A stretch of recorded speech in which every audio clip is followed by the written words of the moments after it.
This is Atomic Shinobi and today I'm going to narrate second and final part of What If Naruto Left the Village After the War. If you enjoyed this video, please like, share and subscribe to this channel. Now wasting no more time, let's start the story. Shouting from those closest to Naruto could be heard. Like robbers in the night, he could feel the ones who had started the chaos running back into the forest. Immediately, he sensed Yukiko by his side, doing everything in her power to help his fallen love. As he made an unsuccessful attempt to bring himself back to reality, he could hear Kyuubi's voice. However, nothing was able to get to him despite everything that had occurred and was happening. After what felt like an eternity, his thoughts finally returned to the present, and Hinata's mutilated body filled his vision once more. He was caught in a recurring cycle of events that started and ended with the three simple words, "I love you." Hinata. Naruto muttered as the crushing weights of anger and despair tore apart his once joyful world. The love of his life had been crushed in front of him for the second time in recent memory. Someone threatened to rip away his most valuable person for the second time. He had to confront the most intense levels of agony and despair for the second time. All because those who wanted to harm him didn't hesitate to injure others in order to reach him. The proverbial straw that broke the camel's back was that way of thinking. Yukiko frantically called to the still man next to her, "My lord, Lady Hinata is still alive. We can still save her if we hurry."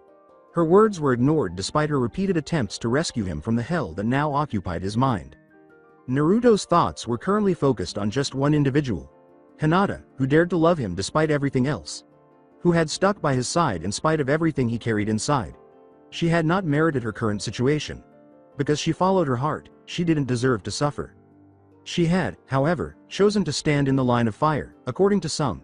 Some would argue that the cost of giving her heart to a demon was that she became a target. Others, however, would merely assert that she received what she was due for her relationship with him. And Naruto Uzumaki couldn't have agreed more for a brief moment. In the end, he was the reason she was lying on the ground in a pool of her own blood, the reason she had been attacked, and the reason she had traveled to the land of snow. He was responsible for everything that had occurred and would be responsible for its resolution. Those responsible for her injuries would be held accountable. The attacker's senders would be held accountable. From this moment on, he would have to pay a heavy price for hurting the people he cared about. Before he raised his head to the sky and let out a scream, he muttered, "Hinata." Like a tidal wave, demonic chakra swept across the land, causing everything and everyone in its path to buckle. Through slitted crimson eyes, Naruto stood in the center of the storm and watched as his unbridled power brought his fellow shinobi to their knees. To prove that he wasn't the demon he held, to show the Leaf's idiots that he was trustworthy and not all that different from them, and to gain the respect of bastards he knew would never respect him, he had denied the Kyuubi's power for years. However, those times are long gone. He was no longer interested in what they thought. He was no longer concerned about being perceived as the demon he carried. No, he would no longer suppress the force that awoke inside him. It was his right. With eyes blazoning with demonic power, Naruto screamed, "Hunters, attend me," as 13 pillars of ebony flames sprung from the ground around him. As each pillar gave way to a black fox entering the mortal realm, Naruto grinned icily. The ebony vulpine looked at every creature in their immediate vicinity before focusing on their new master in an attempt to find the one who had called them. One by one, the foxes gathered in front of him and bowed until the most important one spoke. "My lord, how may we serve you? Bring me the ones that have dared to harm my mate. Injure them if you must, but I want them alive." Naruto flared his chakra to demonstrate his dominance, speaking in a menacing tone with little regard for the obedient creatures in front of him. Before he and his pack left to find their prey, the unnamed hunter answered, "It shall be as you command, my lord." Naruto fell to his knees and took the heavily bleeding Hinata into his arms after witnessing his hunters run off into the forest. Hanabi screamed as she struggled to stand and was pulled back to her knees by Yukiko. Why pretend to be sorry? Why pretend that you actually care about her? This is, after all, what you wanted, isn't it? An opportunity to free that monster inside you. You can't deny it, can you? Everything that has happened is because of you. My sister is dead because of you, all of her pain is because of you, they said. Yukiko glared at the visibly defiant Hanabi and said, "You've said enough, young one, now let them be." Yukiko said, "My lord, everything is not lost. If we act quickly, we can still save her," and went back to Naruto's side. "I'll do anything. Just tell me what to do," Naruto said, his still, crimson eyes rapidly glimmering with hope. Knowing that the man in front of her would stop at nothing to save his beloved, Yukiko simply nodded. As a spiraling dome of pure white chakra encircled them, cutting the three of them off from the outside world, she said, "Then let us begin." Cannons behind them, to their right, and to their left, thundered and volleyed. stormed with a shot and a shell. When the hero and horse fell, they had fought so valiantly. Returned from the mouth of hell, passing through the jaws of death. 600 was all that remained of them. Oh, the wild charge they made. When can their glory fade? The entire world pondered. Respect the accusation they made. Respect the Light Brigade, 900 nobles. As she and Choji strolled alongside their squad leader, Ino inquired, "What are you going on about, Shikamaru?" He said languidly, "Just some poem I read once." In search of a little diversion from their nightly patrol, Choji said, "Oh, what's it about?" "Well, if I remember correctly, it's about a battalion of 600 soldiers who during a battle received orders to attack a heavily fortified position that they really had no chance of taking. However, despite this they valiantly attacked the position, killing many of the enemy while at the same time losing over 2/3 of their own," he clarified. "You really know how to lift a person's spirits, you know that," Ino said. He answered, "I never said it was a happy poem." As he laughed at their conversation, Choji turned to face his closest pals and remarked, "You guys are the best." Since the sky was clear above, the two lovers could be seen silhouetted by the light of the full moon as they drew nearer to each other so they could feel each other's warmth. As he pulled his lover deeper into his embrace, Neji whispered into her ear, "Knowing what tomorrow may bring, I can think of nowhere else I'd rather spend my final hours than here with you." As she ran her fingers lightly over Neji's arm, the woman with the bun hair said, "I feel the same way. Tenten, I know that my timing couldn't be worse to ask you this, but if by some miracle we make it through all of this, would you consider becoming my wife? Would you marry me?" The room was silent for what felt like an eternity until Tenten laughed softly while staring into Neji's eyes. Tenten's lips found his as the two once again became one. "You're right, your timing couldn't be worse, but in this case I'll overlook it. I would be honored to be your wife." As Tsunade strolled through the streets of Konoha, she pondered, "Was there anything more I could have done? Is there anything else I could do? Tomorrow will determine if Konohagakure stands or falls, and all I can do is hope for a miracle." Notwithstanding her reservations, the Hokage had taken all the necessary steps to get ready for the impending conflict. There was really nothing left to do but wait for the invasion to start after the great majority of its residents had been evacuated and the village's defenses strengthened. Sakura interrupted Tsunade's thoughts as she walked up to her master and said, "My lady, is everything all right? Is there anything you need?"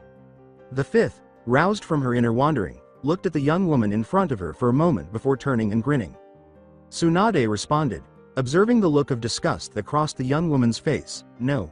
No, everything is as well as can be expected. There's nothing more for you to do tonight, Sakura. Why don't you go spend the evening with Sasuke or something? Enjoy yourself while there's still time." "Is something wrong, Sakura?" "No, my lady, there's nothing wrong really.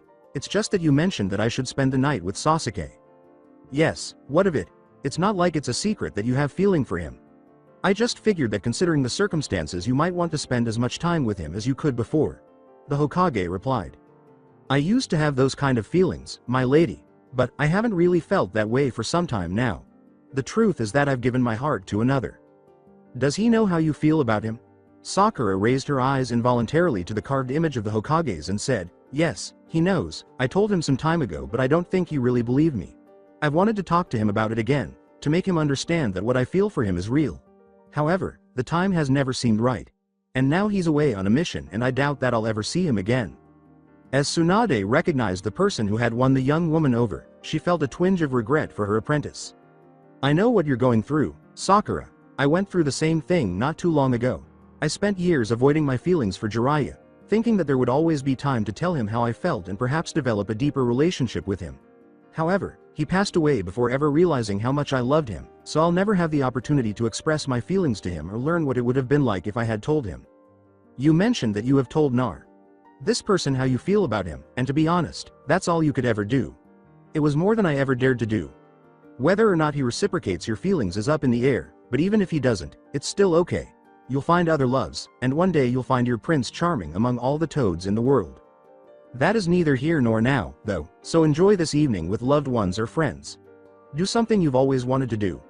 Live this night as if it were your last because, despite our best efforts and careful preparation, for some of us, this will be our last night together." Tsunade said this with regret as she turned away from her second apprentice and resumed her solemn journey through the leaf by herself. As Sakura went in search of family and friends to make the most of the evening before the new day began, she answered, "Of course, my lady." As Naruto held Hinata's prone body against his chest, Yukiko slowly walked around the two in front of her. As she proceeded on her journey, The sprite questioned. Everything has a cost, and everything has a price. The person you love is dying, and she won't be around for long. What price would you pay to save her life? Naruto pleaded with the nine. Tails mate, anything. Everything. Damn it, Yukiko. Just save her. Just tell me what I need to do. Yukiko took a moment to evaluate the two, then resumed her roundabout route.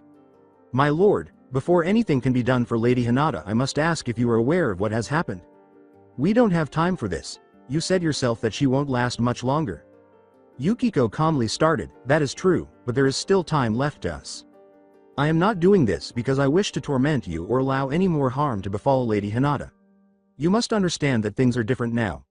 My bonding with Lady Hinata will not be enough to save her, and were I to do so now would only result in both our deaths. Alright, I understand your caution, but if your bonding with her won't save her, then what will? I'm not a medic and I don't have any skills that I could use to save her. I'm useless to her, he replied with solemnity. Naruto finally ripped his eyes from Hinata to gaze at the Demon King as a thunderous voice yelled, Enough! Yourself! Pitting prattle sickens me. In an attempt to calm Naruto's troubled mind, Kyuubi told his container, Of course you don't have the skills to save your mate. I understand that better than you. But there is a way for you to save her. But before we can help you do so, you must quiet your troubled mind. As he continued to hold Hinata's motionless form, Naruto answered, Okay, I'll try, but please tell me what I have to do help Hinata. I can't lose her, not now after she has truly come into my life. Very well, Naruto. Yukiko was correct in that we have a small amount of time still allotted to us. Understanding that I will not try to explain the smaller details of what is about to happen. However, this means that you will have to do exactly what I say when I say it without question or hesitation. Any deviation or failure to follow my instructions could very well result in the girl's death. Do you understand? Kyuubi explained to his now completely observant container. The blonde shinobi immediately answered, Yes, I understand and will do whatever you save. Good. Now before we begin, I just need to tell you that I'm sorry. What must be done will cause you a great deal of pain. What?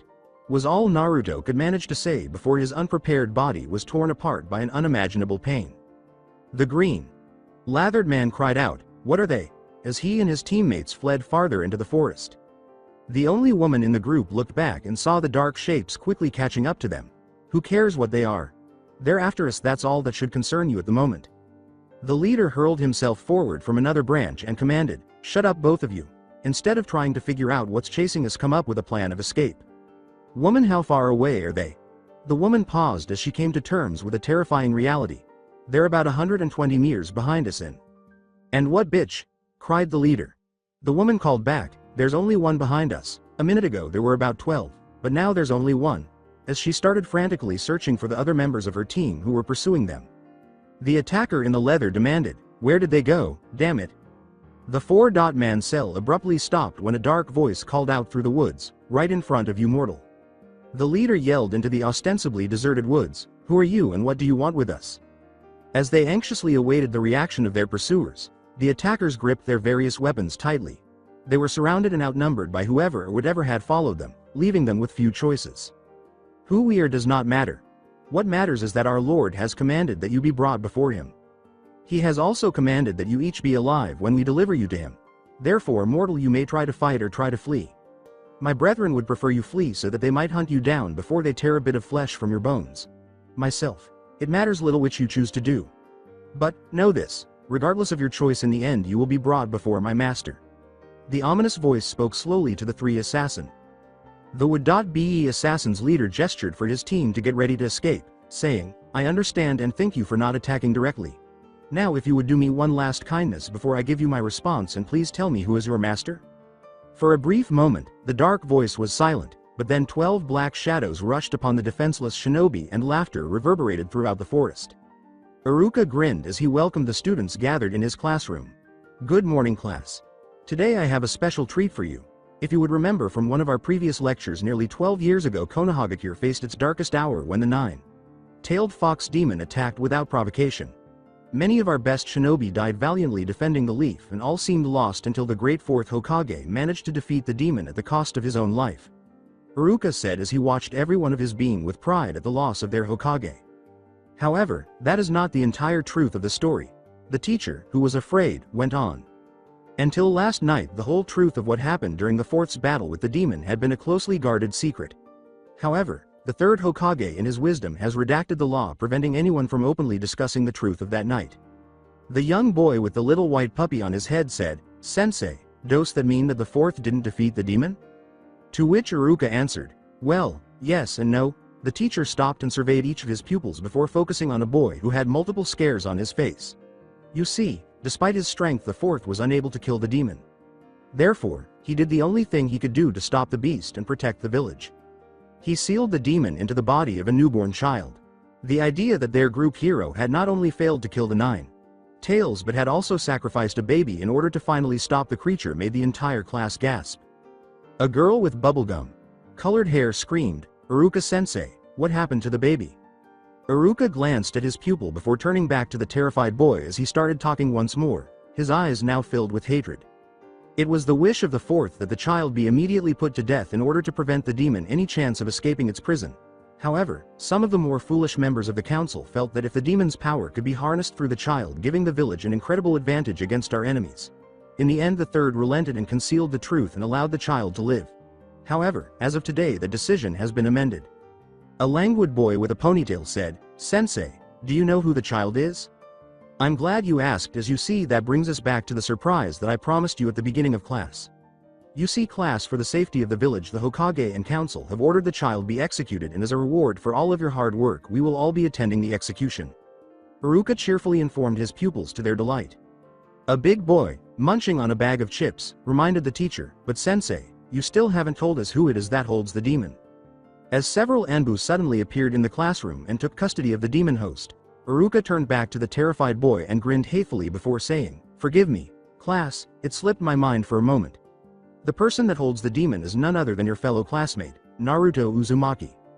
As he fought against the Anbus's hold, Naruto screamed, "No, no, I haven't done anything wrong.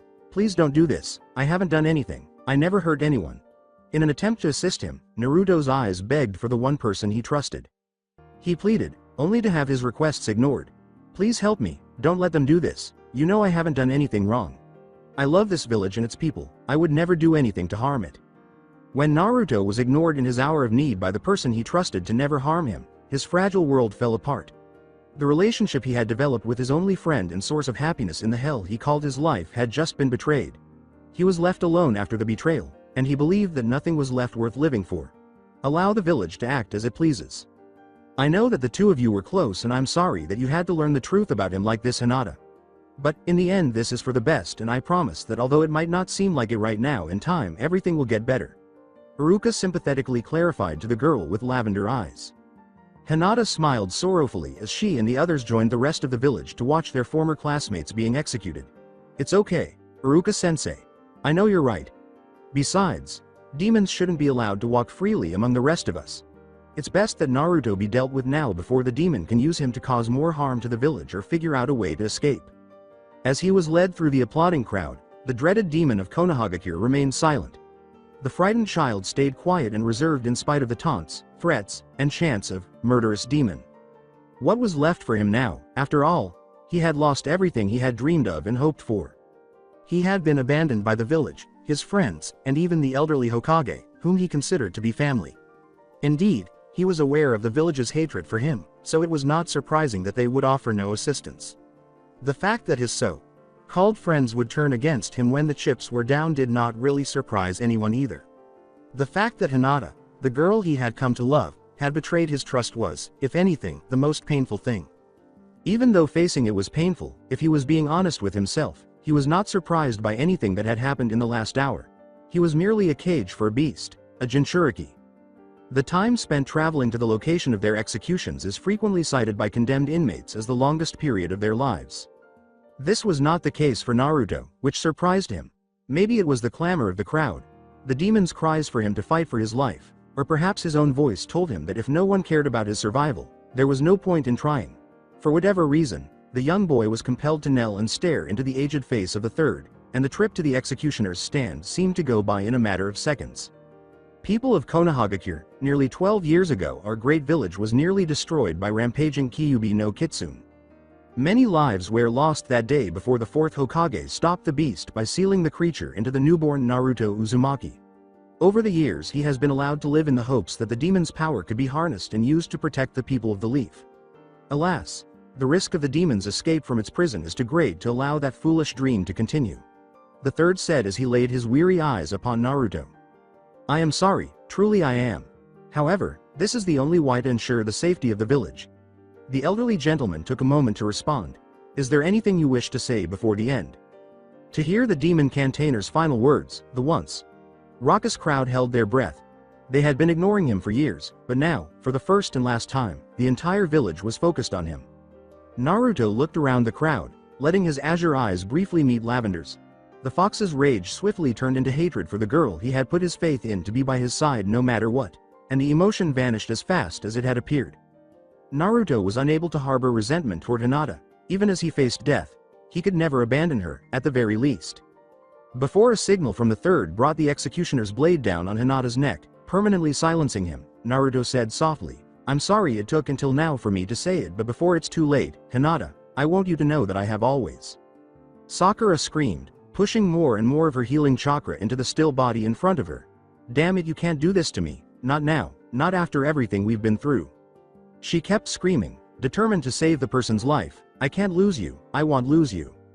But no matter how hard she tried or how much she had learned from Tsunade's lessons, the pink-haired kunoichi could not really save the person's life. Time passed slowly, with moments feeling like hours, until the life Sakura had so heroically attempted to save ended and the pale glow from her healing hands faded. Hinata's tiny voice cried out, Sakura, as the Hyuga heir materialized behind the distressed physician. Sakura, are you alright? Sakura was crying for the person she had failed to save, and Hinata could hear her gasping for air. She had no idea who the now deceased individual was, but they must have been a very special person. In an attempt to assist her friend in need, Hinata said, Sakura, is there anything you need? Is there anything I can do for you? As Hinata reached out to try to console her, Sakura whispered, he promised me that he would never leave me. He promised me that we would always be together. Hinata started, Sakura, I don't know what to. Turning on her fellow shinobi, the pink-haired girl screamed, shut up you bitch. Just shut the fuck up. This is all your fault, and attacked her viciously. Sakura continued to attack, forcing Hinata to back off. It's your fault he's dead. It's your fault he left me alone. It's your fault I'll never get the chance to tell him that I loved him and wanted to spend the rest of my life with him, she yelled.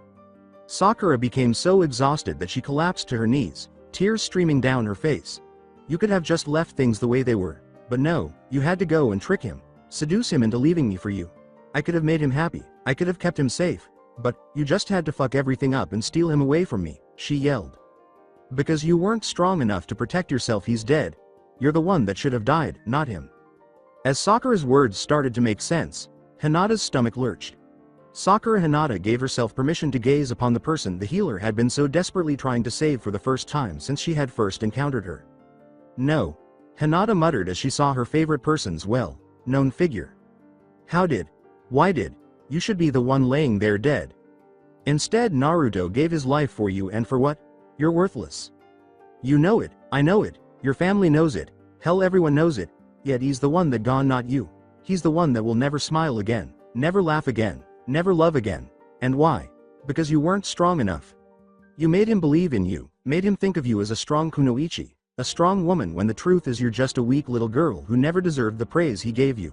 Sakura screamed as she rose from the ground. Hyuga was in tears.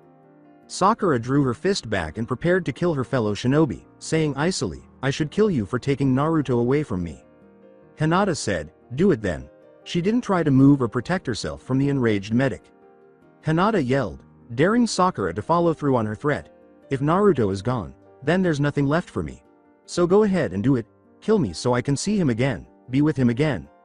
Sakura was momentarily shocked by the Hinata's outburst and took a step back before she was ready to kill the girl in front of her again. What are you waiting for? You said you would kill me. Do it, damn you, do it and be done with it, Hinata begged. Sakura lowered her fist and started to leave the Hyuga heir, looking down on Hinata. Sakura concluded, lifting Naruto's body into her arms and leaving Hinata to endure the agony of her own regrets. You truly are pathetic. You say you love him, but you don't know the meaning of the word. He died to save you, and you would throw his sacrifice away because of the pain of having to live without him. If you really loved him, really knew him, then you would fight with everything in your power to ensure that he didn't die in vain. But you don't know him at all. Killing you would be too quick, too easy. You deserve to live every day for the rest of your life just as you are now, weak, pathetic, and alone. Desire for life, love, power, and all that is good and that we can and cannot have is what exists between birth and death. All of humanity experiences pain and suffering as a result of the self-centered attempt to satisfy these desires. Looking across the vast sea of flesh that was his army, Madara Uchiha asked himself in silence, how many years has it been since I've come home? As he turned to face the village that had once turned him away, the elder Uchiha thought, so many have tried to prevent this day from coming, yet I've outlasted them all. Today Konohagakure will burn and I will be one step closer to complete domination of this pathetic world. After appearing and kneeling before his master, Riku remarked, my lord, everything is ready. We only await your order before we launch our attack upon the leaf. Madara glanced briefly at his subordinate before taking the seat that had been set aside for him. Then by all means Riku, let the slaughter of Konoha begin. The girl next to her was asked by Emi, Hanabi, can you see what's happening inside? Hanabi turned her gaze to the chakra dome and gripped her head in agony, activating her bloodline. As she fell to the ground, Hanabi cried out, I can't. It's too much. Emi and Kento hurried to her aid. After doing a quick scan, Kento reassured his sensei that Hanabi should be okay if she has enough time to recover and that whatever she had gone through was not life-threatening. Emi gently asked her student, can you tell me what happened, Hanabi? What did you see? In the hopes that the girl would at least be able to respond to a few straightforward inquiries about her experiences. As she turned to face her sensei, Hanabi said, it's like, I can't really explain it. Her voice had an unusual tremor. It's all right, just take your time and explain it the best you can, Emi responded. Images and feelings that Hanabi had been compelled to experience during her brief encounter with the chakra dome blended with her thoughts. The barriers she had erected around her soul were torn down by emotions that were not her own and swept through her consciousness. Hanabi vainly tried to ignore the unfamiliar emotions, but their sheer size overcame him. Hanabi's mind was filled with despair, envy, rage, sorrow, joy, empathy, love, hate, and fear. These emotions sent the young Kunoichi into a downward emotional spiral of self-recrimination and regret, which ultimately led her to inexplicably throw herself into Rokuro as she started crying in public. It would be a vast understatement to say that Hanabi's tears were unusual. The rest of Team 17 realized immediately that whatever the young girl had gone through was either genuinely heartbreaking or genuinely terrifying as her tears flowed freely. Either way, the only thing they could do for the young lady was to let her cry and hope that she would be whole again after she was finished. After what felt like hours, Hanabi gradually withdrew from her teammates' consoling embrace. No one questioned her because they knew that everything she had experienced had left her feeling extremely shaken, preferring to let her gather her thoughts and talk when she felt ready. Hanabi turned to her expectant sensei after gathering herself and thoughtfully looking at her older teammate, saying, Arigato, Rokuro. In an attempt to avoid pushing the girl too quickly, Emi asked, are you okay to talk, Hanabi? Even as she fought to control her breathing, Hanabi answered, yes, sensei. I believe that I'm alright now. She then tried to describe what she had gone through. She started pointing to the spiraling dome and said, whatever that is, it's not just chakra. Hanabi paused, clutching her chest for a moment before shooing away her worried teammates and assuring them that she was okay. I wasn't able to see inside of it. I don't believe that I would have survived if I remained in contact with it longer than I had. No, saw is the wrong word. I didn't really see anything, but at the same time I saw everything, smelt everything, felt everything. I don't know how, but I experienced everything that it has experienced. Hinata or Neji might have been able to better understand what I saw if they had been here. For better or worse, sensei, all I can say about what I went through is that I lived its whole life in the brief moments I had contact with it. What do you mean you lived its life? Isn't it just a mass of chakra? Replied Kento. And yes, it's chakra, but chakra is the energy of life. But it's more than just chakra. It's also conscious thoughts and feelings. I'm not sure if that's the best way to put it, but it's the best I know how. When I attempted to investigate it, it seemed to be judging me in some way, peering back into my head and seeing every experience I had, every thought I had, and every emotion I had. However, it did more than just learn about me. It also taught me about itself, or at least that is what I believe it was doing. It has only ever known loneliness, pain, and sorrow. Almost everyone it has ever come into contact with has hated it for no other reason than that it existed. Year after year, day after day, the same cycle of loneliness and hate repeats itself, and all it could ever do was pray that it would somehow find a moment of escape from the agony it was forced to endure. If what I saw was its memories, then I don't know how it survived this long without losing itself to madness. Hanabi said as pain tore through her body and new tears started to fall. Sensei, I don't know for sure what it is and I don't know what it wants, but I know this. It's better than any of us, and despite what it has suffered, it doesn't mean us any harm. After this, Emi and the others kept quiet as they considered the young woman's remarks and tried to decide what, if anything, to do about their fellow shinobi inside the dome. Emi started to say, Hanabi, as you have been in contact with it, do you think that there is any way we could? But she stopped short when 13 strong chakra signatures swiftly encircled the team. The hunters were back. The Jonin promptly gave her charges the order, stay where you are. Do not make any sudden movements or it could cost you your life. A deep voice growled from behind the elder shinobi, wisely said, human. Although you have nothing to fear. The master would be angry if we were to harm you. However, I think that he might show lenience were you or your team the aggressor. Emi wasn't a fool. She clung tenaciously to her kunai, refusing to move in any way that would be interpreted as hostile and invite an attack from the ebony fox. Her only hope was that her team would follow her lead and recognize her behavior for what it was. Enough! Snarled a second, stronger voice. You were summoned to serve the master's will. If you cannot do that, then I will be more than happy to send you back in a most painful way. After a moment, the first hunter to speak backed away from the Konoha team and lowered its head slightly. It said humbly, pardon me, leader. I didn't mean any actual harm to the humans. I care nothing for what you meant or did not mean. Forget your place again, or I might not be so forgiving in the future. Now rejoin the others before I reconsider my decision and claim a piece of your hide, replied the leader. The Jonin silently thanked the headhunter for its prompt action, and Emi and her team were able to unwind a little as the immediate threat appeared to have passed. The Vulpine leader gave her only the fuzziest of acknowledgments, but Emi was still tired of the group of foxes and promptly noted their positions. 6 of the hunters, excluding the leader and the one who had attacked her team, had surrounded the chakra dome and her group, but the other 6. In order to attract the Jonin's attention and guided toward the chakra dome, Hanabi whispered, Sensei. Emi noticed the 4 assassins there, along with the 6 black Vulpine that were still protecting them. Hanabi questioned the leader, who appeared uninterested in anything inside the perimeter, Hunter.san, what is to be done with them? But the Vulpine was not as blind as he would make his friends and family think. He was aware of the young Hyuga's underlying animosity and knew that she would act on it if given the opportunity. Before continuing, the leader looked at Hanabi and said, their fates are in the hands of my master. He alone shall decide it if they will live or how they will die. The leader said, shocking Hanabi with how easily he had read her, it is pointless to try to deny what you are feeling. I can feel your hatred as easily as if it were my own. It is understandable that you would want revenge for your kin. However, I cannot allow you to claim their lives. Those belong to the master. Hanabi responded, letting the Vulpine know that she would act regardless of what his master might want, saying, I will not deny what you have said. I might not be as close to her as I would have liked to be, but she is my sister and I will avenge her given the chance. I sympathize with your motivations, young one. They have brought harm to a member of your pack, your family, and must be made to pay for their crimes. And because of her connection to my master, I will, if you like, allow you a few moments to, let us say, educate them in the error of their ways. The leader replied to the genin with pale eyes. Before Hanabi's gentle voice prompted them to turn to face her, Team 17 openly gazed at the black fox as if he had just grown a second head. With a slight smile on her lips, Hanabi stood slowly and whispered, Byakugan. Thank you, Hunter.san. That would be acceptable at the moment, and I will, of course, be sure not to cause any life-threatening damage. Emi scolded her student, saying, Hanabi, what are you thinking? They're defenseless. I will not allow you to go through with this.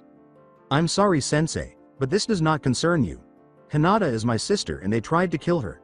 They didn't give her a chance to defend herself, they attacked her from behind. They didn't care about what was fair or right. All they cared about was ending her life. As a Hyuga and her sister, it is my right to avenge her. I might not be allowed to kill them, but I will make them regret the day they ever laid a hand on her. Hanabi spoke quietly as she approached the inmates. Even though Emi could see her student was in pain, everything in her life told her that it was wrong to let the Hanabi attack the 3. Emi hurried to her feet and attempted to restrain her subordinate, but the Vulpine leader intervened. Get out of my way, she is my student and you have no say in this matter, human. The girl's actions are correct. Whether in the human world or in that of the Vulpine. When one attacks your kin, you answer in kind. Were it solely left to me, I would allow her to end their miserable lives. However, as I have said before, that right belongs to my master. The wise leader continued. As she observed her student approaching the shinobi in restraint, Emi retorted, that doesn't make it right.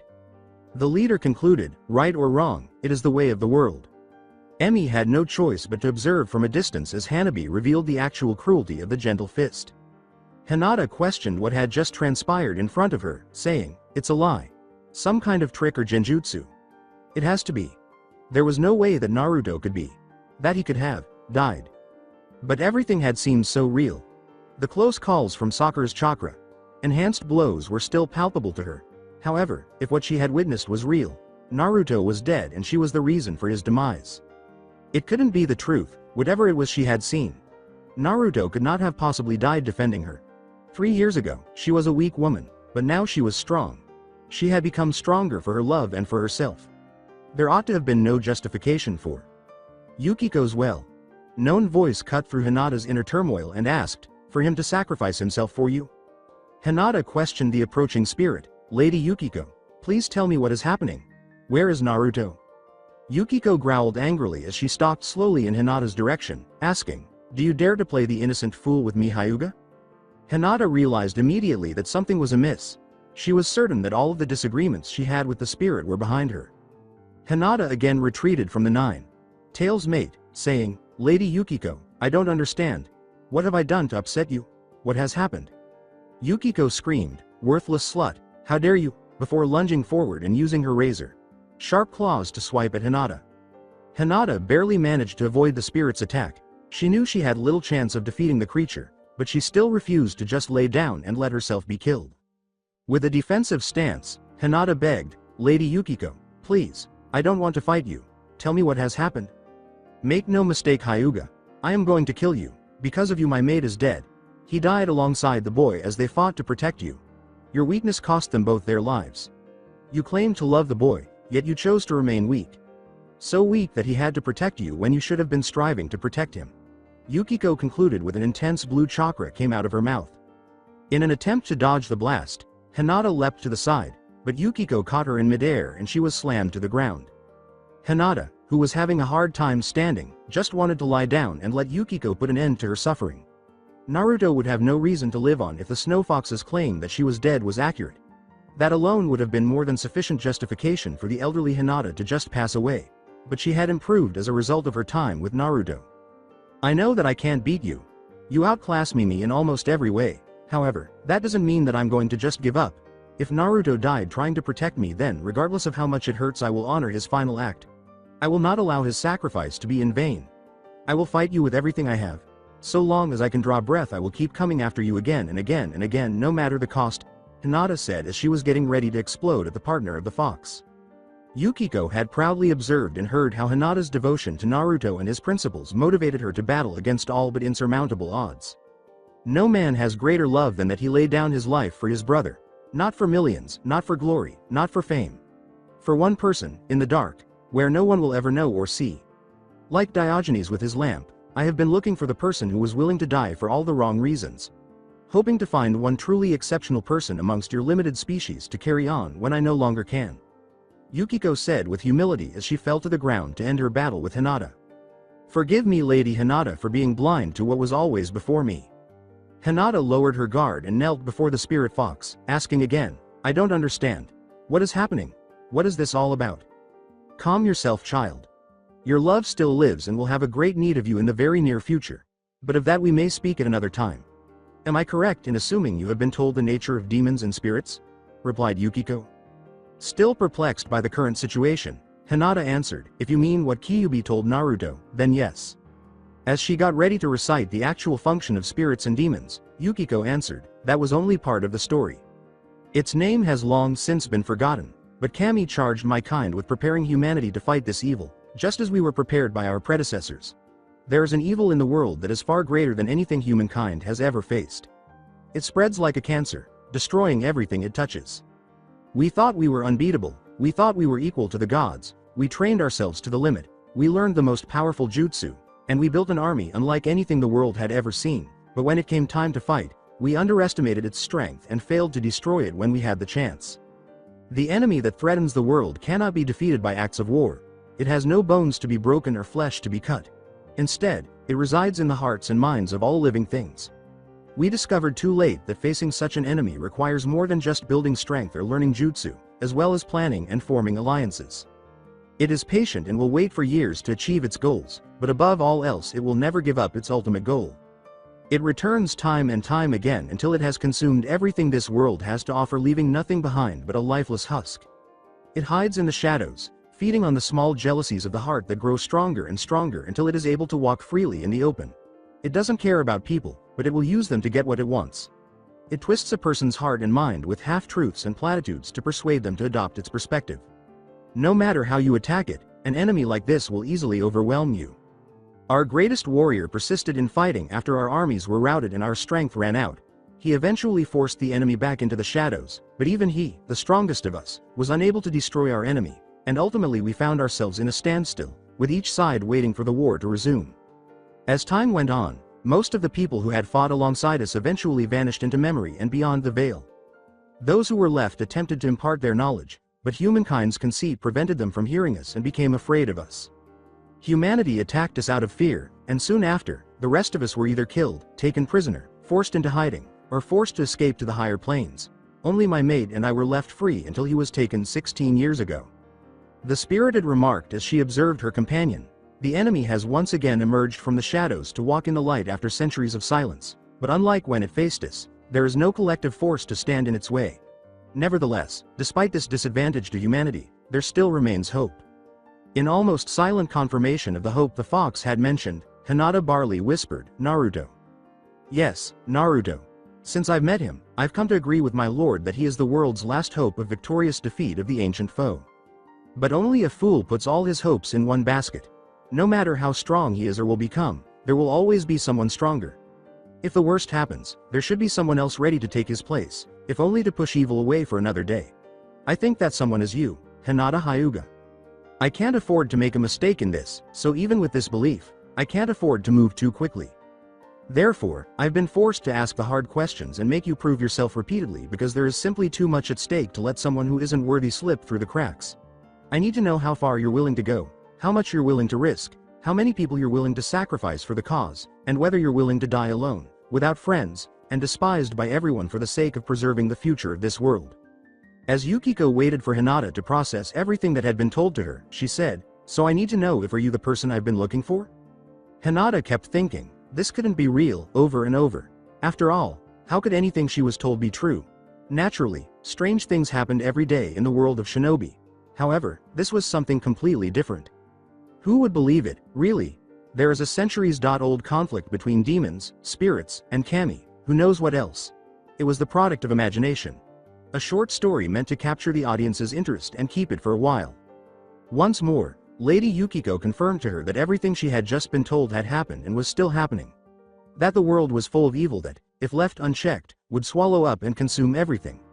That the secret to stopping it all lay with her beloved Naruto, but that if he failed, it would be up to her too.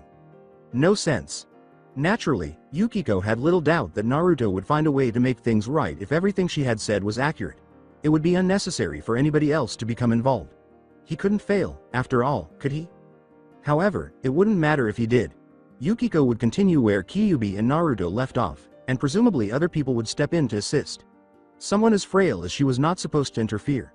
Someone who, until recently, was too shy to express her feelings to the person she loved the most. How could she be successful where Naruto was unsuccessful? How could she ever be trusted with a task this significant? Because I believe in you. As a gentle smile gradually appeared on Hinata's lips, her thoughts shifted to her beloved's straightforward words of support.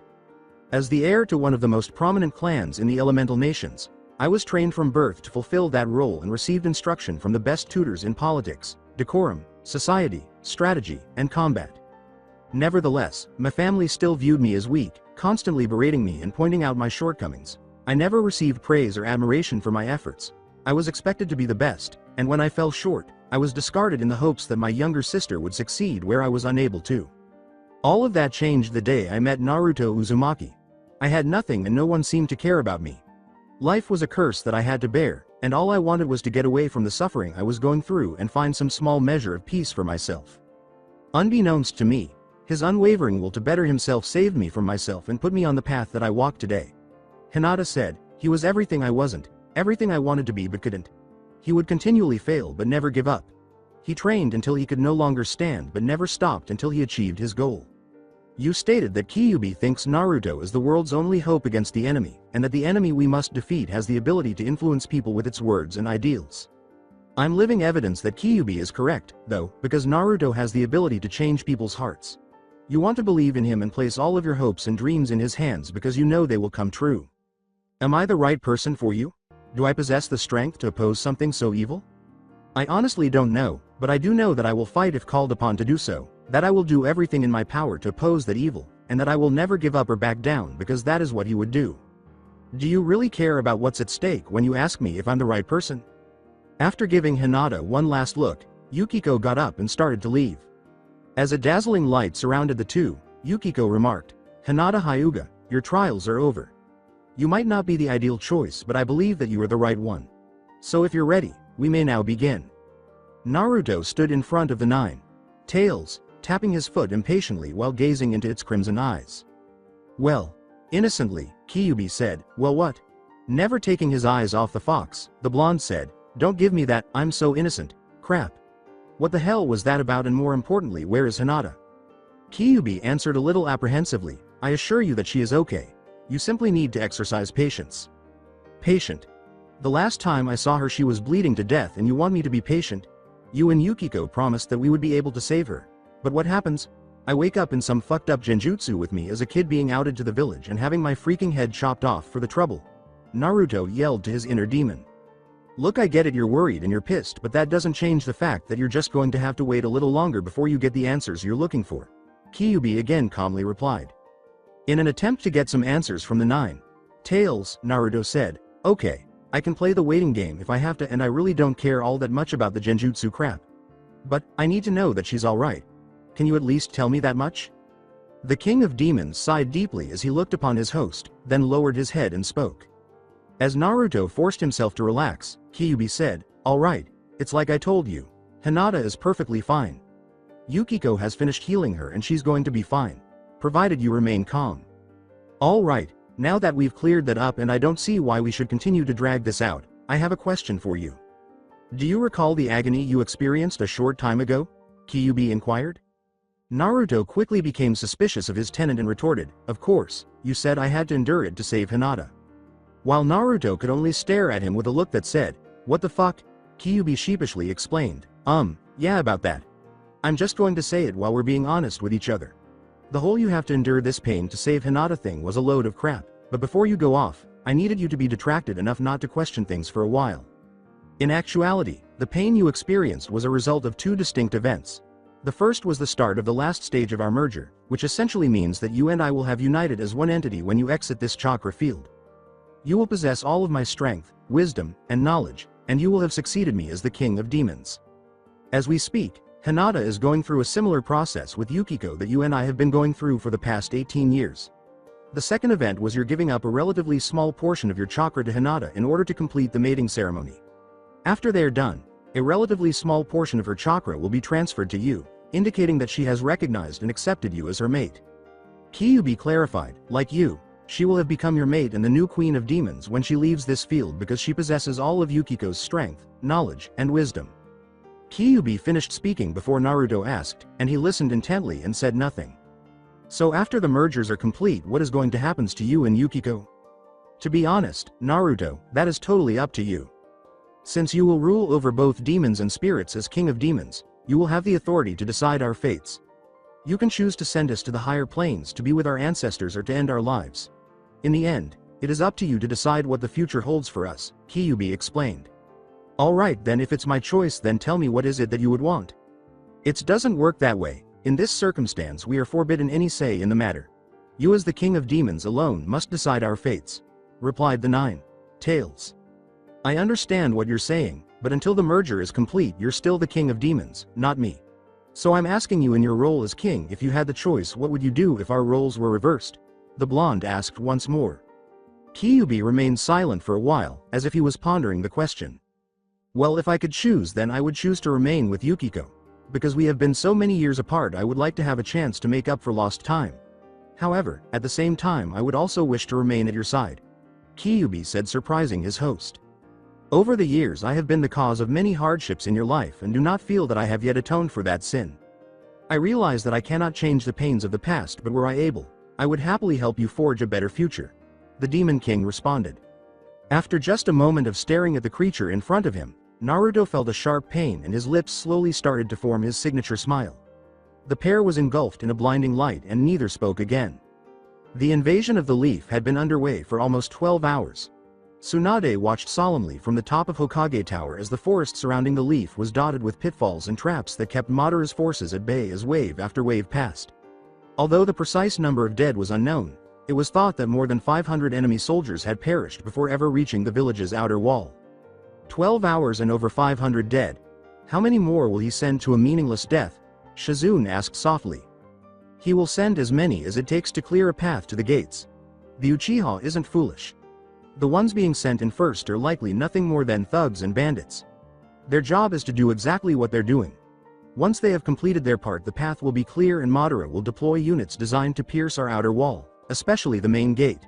After that, he'll send everything else.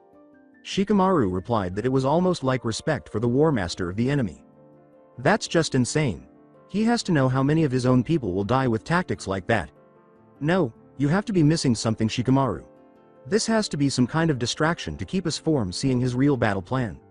No one would willingly sacrifice so many lives in a battle that hasn't even truly begun. The woman with raven hair responded. Normally, I would have to agree, but since Lady Tsunade put me in charge of preparing our defense, I've had teams stationed at every possible entry point into the village as a precaution. No one has attempted to breach our perimeter in the last 2 months, and like you, I thought that no one would just attack the front gates, no matter how many people there were. The problem is that I maintained those teams in place even after the invasion started, so that if the attack on the gate was a distraction, we would have some advance notice of the enemy's intentions. I even went so far as to create backup plans and deployment schedules for each team to counter such an incursion, since that would be the sensible course of action under the circumstances. But unless you first consider a few things and then throw everything that being a ninja means out the window, nothing Madara has done makes sense, the young Chunin said. Tsunade's first apprentice starts off by saying, I don't. It's easy, Shizune-san. Think about Madara's objectives, which are to destroy the village rather than capture it, and how he managed to assemble almost 10,000 troops who were willing to assist him in doing so. Then, recall that he told the Hokage that he wanted the leaf to be at its best when the battle started, and finally, acknowledge that he doesn't give a damn about what happens to any of the men and women who are carrying out his orders. To him, they're all cannon fodder. There is only one sensible approach when all of these factors are taken into account. As he turned away from the stunned medic, Shikamaru concluded, and that is the one he is following now. Throughout the conversation, Tsunade had remained silent. She shared Shizune's skepticism about Shikamaru's evaluation of the enemy's strategy. However, it appeared increasingly likely that he would be proven right as things transpired. Konohagakure's first line of defense would be exhausted in a matter of hours, and the village's massive wall would be attacked. The village's shinobi would be able to survive for a day or two with luck and Kami's blessings. The invasion would then really start as the Leaf's second line of defense would collapse. Continuing her solemn watch, Tsunade whispered softly, Kami, help us. Not much is known about who came up with the idea of torture, when it happened, or how.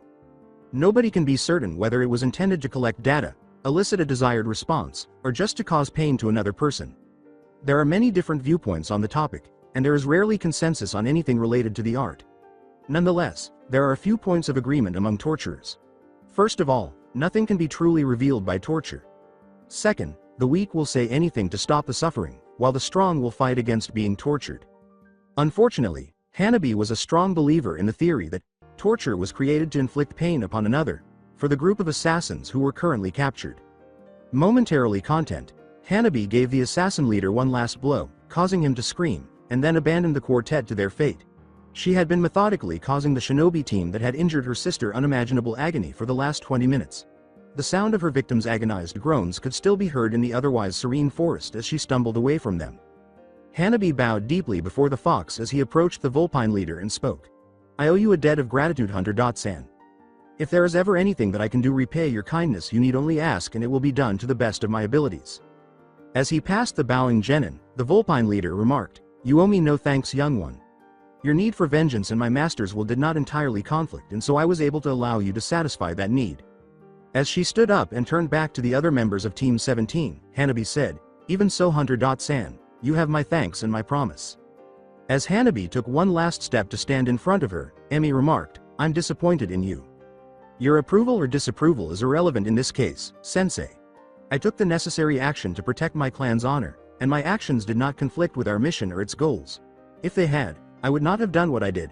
I am proud to be a shinobi of Konohagakure, and I will do everything in my power to obey her orders, but I am also a member of the Hyuga, and I will not stand by and watch as a member of my family is unfairly attacked.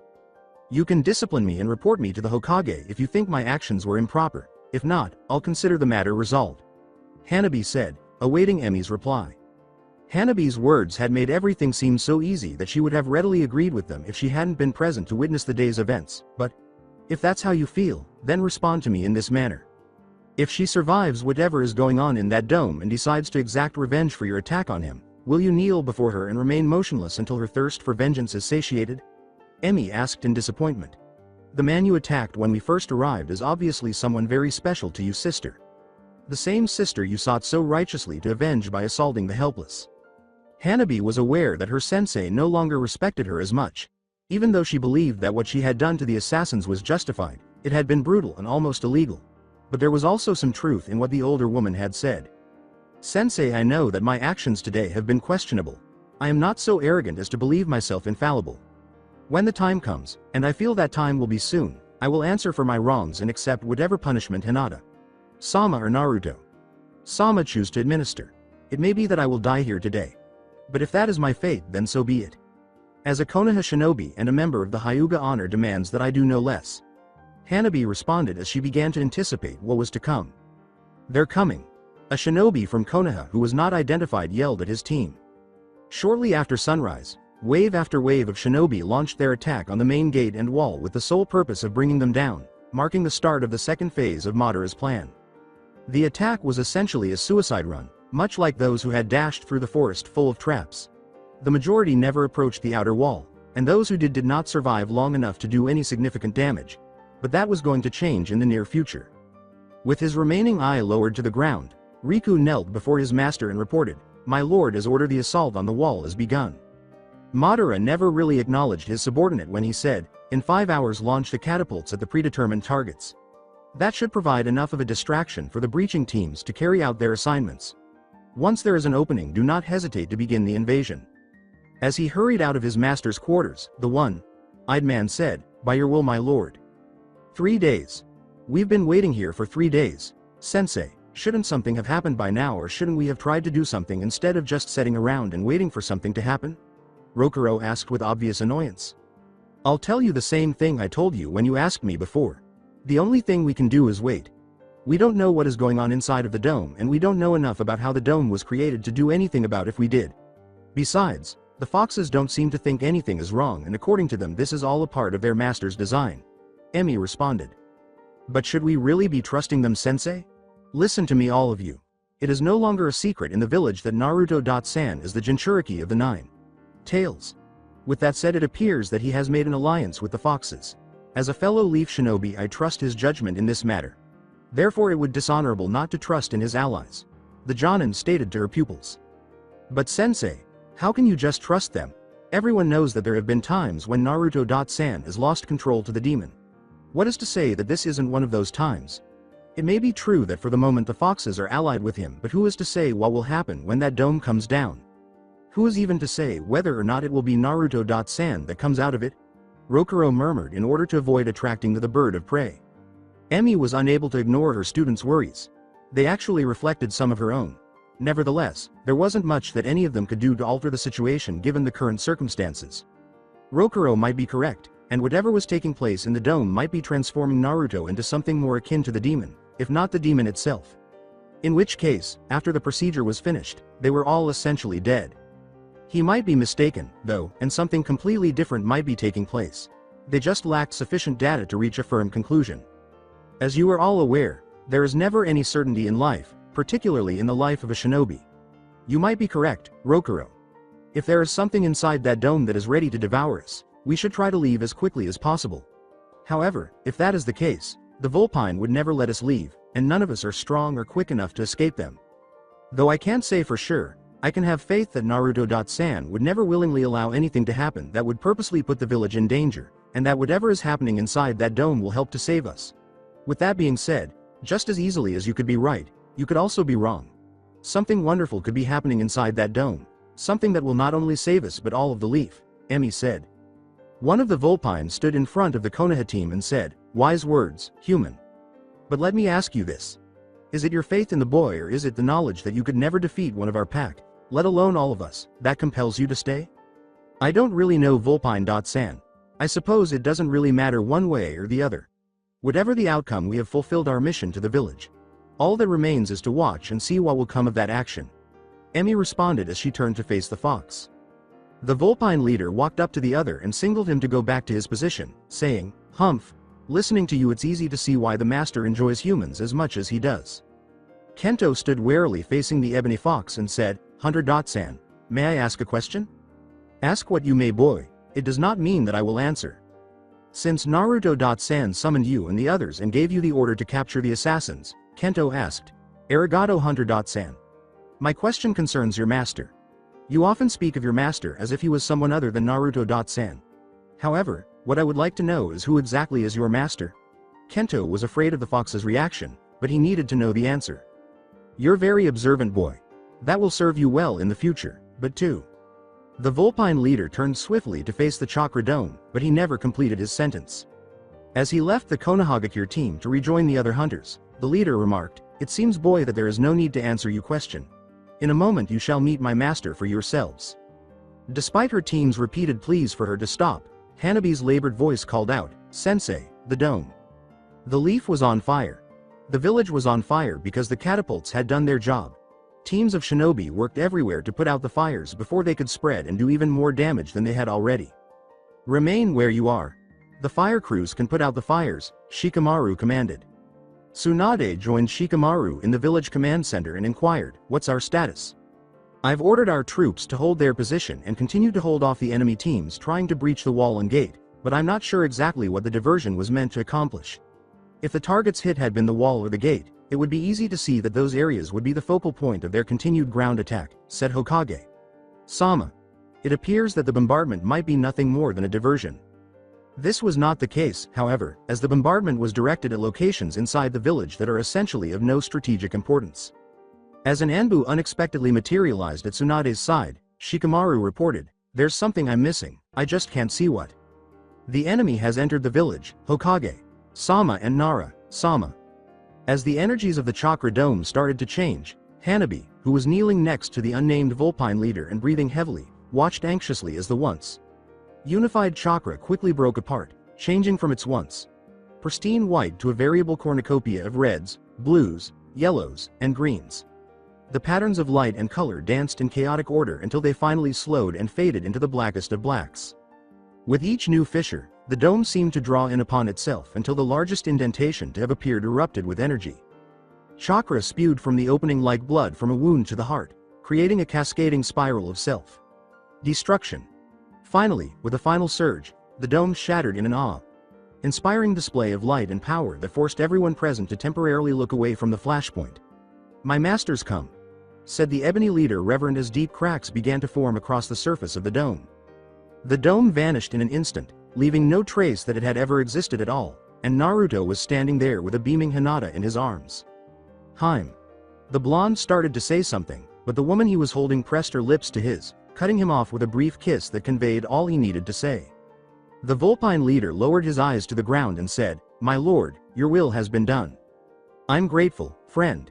As he reluctantly let Hinata leave his arms and stand by herself, Naruto retorted, "You and your brethren have served me well. The four of you should know that as far as I am concerned, the moment you attacked my mate you were all dead," Naruto said, turning to face the group of assassins and examining each one before taking a deep breath to quell his growing rage. "None of you would survive past this day if it were just my decision. But since I can't refuse her anything, I've agreed to my love's request that she decide your fates." Before she started to politely speak to the Vulpine's prisoners, Hinata stepped forward and gently placed her hand on her beloved's arm, further calming his growing rage. "I'm giving you all the opportunity to save yourselves right now. When we are done, you will be punished, but your lives will be spared if you honestly respond to the questions we ask. You will perish if you refuse. That is all there is to it. You will perish if you don't tell us everything you know about our requests."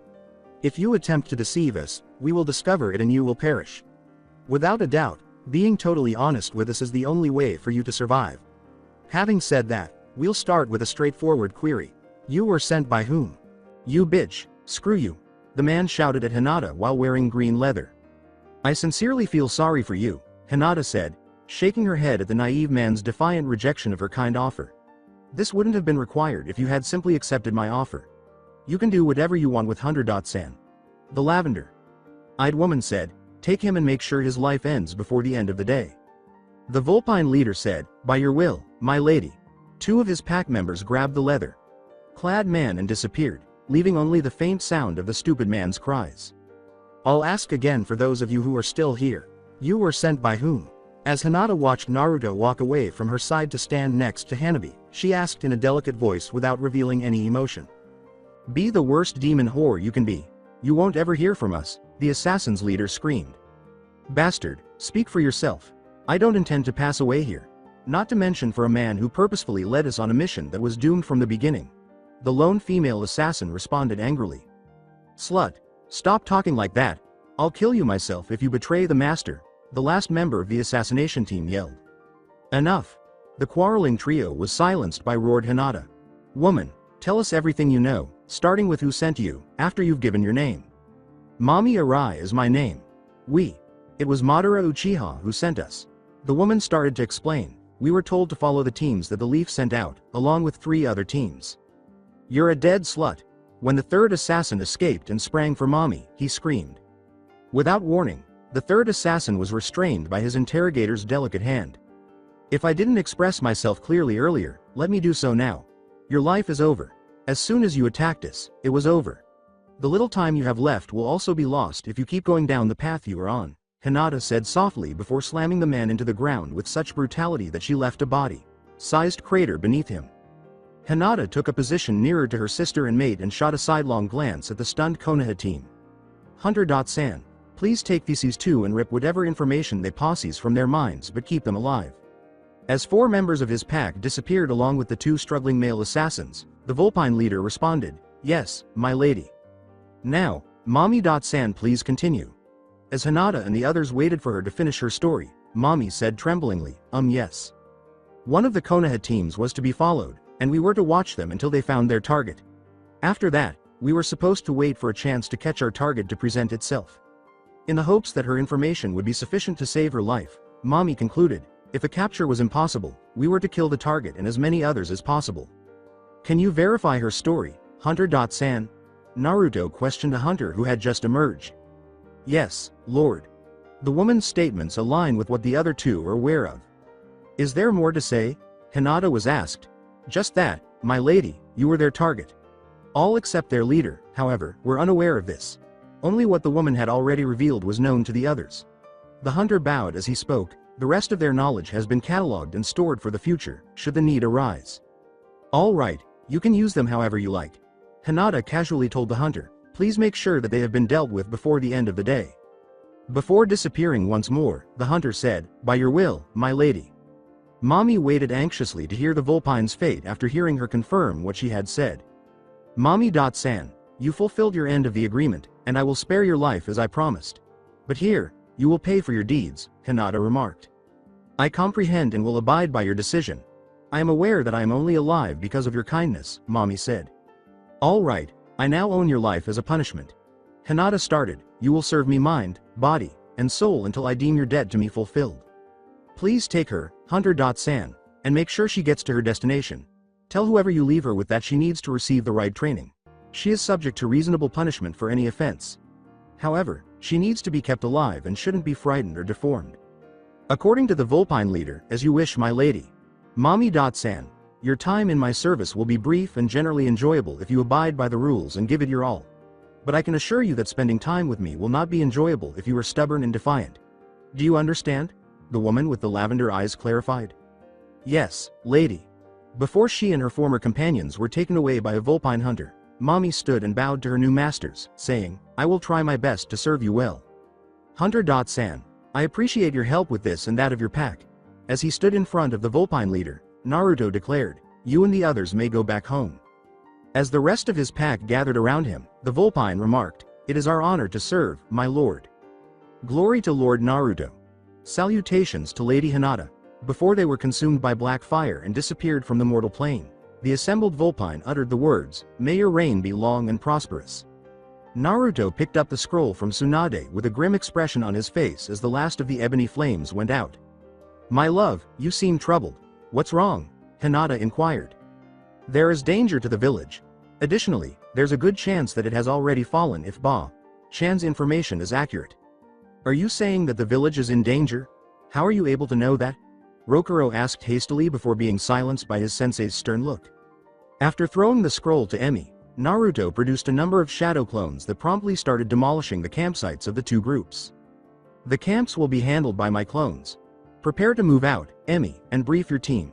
In 20 minutes, we'll depart." As Hanabi and Hinata started to separate from the others, Naruto gave the order, "If you're not ready, we'll leave you behind." "Genin, who are you to be giving me commands? I was still ahead of you the last time I looked. Additionally, where do you think you're taking my subordinate?" Emi asked, holding onto the scroll Naruto had given her. "Sensei, everything changes. The scroll will provide you with all the information you require. Now follow my instructions or return to the leaf by yourself. In any case, I don't really care." As he and the others kept moving away, the blonde retorted, "One more shinobi won't really make a difference in this war."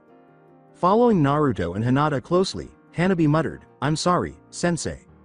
Before she finally started reading from Tsunade's scroll, Emi muttered a curse at the blonde's conceit and her subordinate's stubbornness.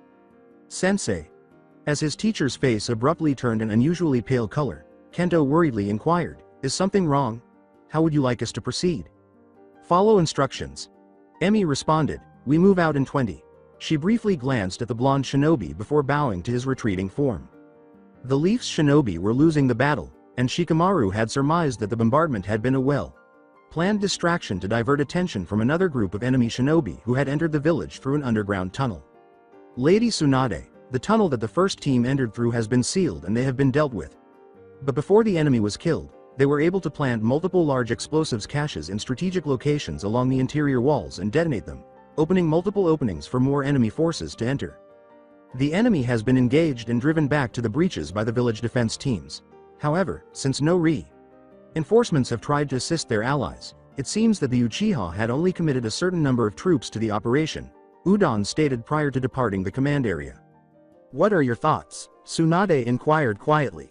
"I believe Uchiha has been teasing us from the beginning. At any time, he could have gotten past our defenses. But he's been waiting and holding back for whatever reason," Shikamaru thought. "Do you believe we have a chance of surviving in that scenario, given the information we currently possess?" Tsunade asked, fully aware of the indolent strategist's likely answer. "Not without a miracle.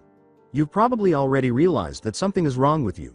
It must be frightening, but considering the circumstances, you're managing it better than most people would," Naruto said nonchalantly. By now, everyone else would be in a panic, frantically trying to figure out what was going on with them and what was causing it. "However, you seem fairly composed. Is that because you've already accepted your fate? In any case, we will take care of that shortly. Let's address the current issue for the time being. You will find this difficult to hear, but you have a right to know the truth, Hanabi-chan. You're going to die. You encountered a chakra field that was more than just a collection of energy. It resembled a chrysalis. Its goal was to keep us safe while we changed. Normally, touching the chrysalis wouldn't have been harmful. Unusual actions had to be taken, though, because Hinata was hurt. In this case, the chrysalis was, to use a more accurate term, charged with the essence of 4 distinct people. The dome was powered by our combined life forces.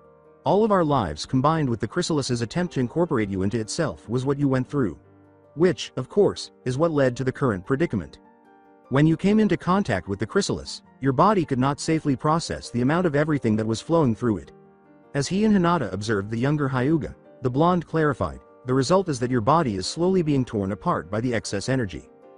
Hanabi had stayed silent despite knowing that what Naruto had said was accurate because she could practically feel the alien energies inside of her slowly killing her. She was ready for whatever fate had in store for her, after all, as she had informed Emi. "Sis, Naruto. Sama. I appreciate you telling me what's going on and why, Hinata, Sama. Additionally, I would like to ask for your forgiveness for the things I have said and done before it's too late. I am aware that there is absolutely no justification for my lack of common courtesy. The morals and honor that the Leaf and the Hyuga both work to preserve have not been upheld by me. On her knees, facing the snow-covered ground, Hanabi declared, I do not deserve mercy for my wrongs and will accept whatever punishment you see fit to administer. Hanabi-chan, do you believe we brought you here to punish you? Hinata inquired quietly. With tears in her eyes, Hanabi answered, why wouldn't you? Punishing me should be your only goal. I am worthy of nothing less than your animosity. Following all the times I disparaged and insulted you for your weakness. Considering all the times I enjoyed causing you pain during our spares. I made every effort to ensure that your life was as miserable as possible. And then to have attacked Naruto. Sama, your beloved. Why don't you want to discipline me? At her sister's emotional digression, Hinata could only smile. Little sister, you're stupid. I would never want to see you suffer, and I could never hate you. From her position at Naruto's side, Hinata declared, I love you, and no matter what you do, I will always forgive you. This caused Hanabi to lift her face to her beaming sister.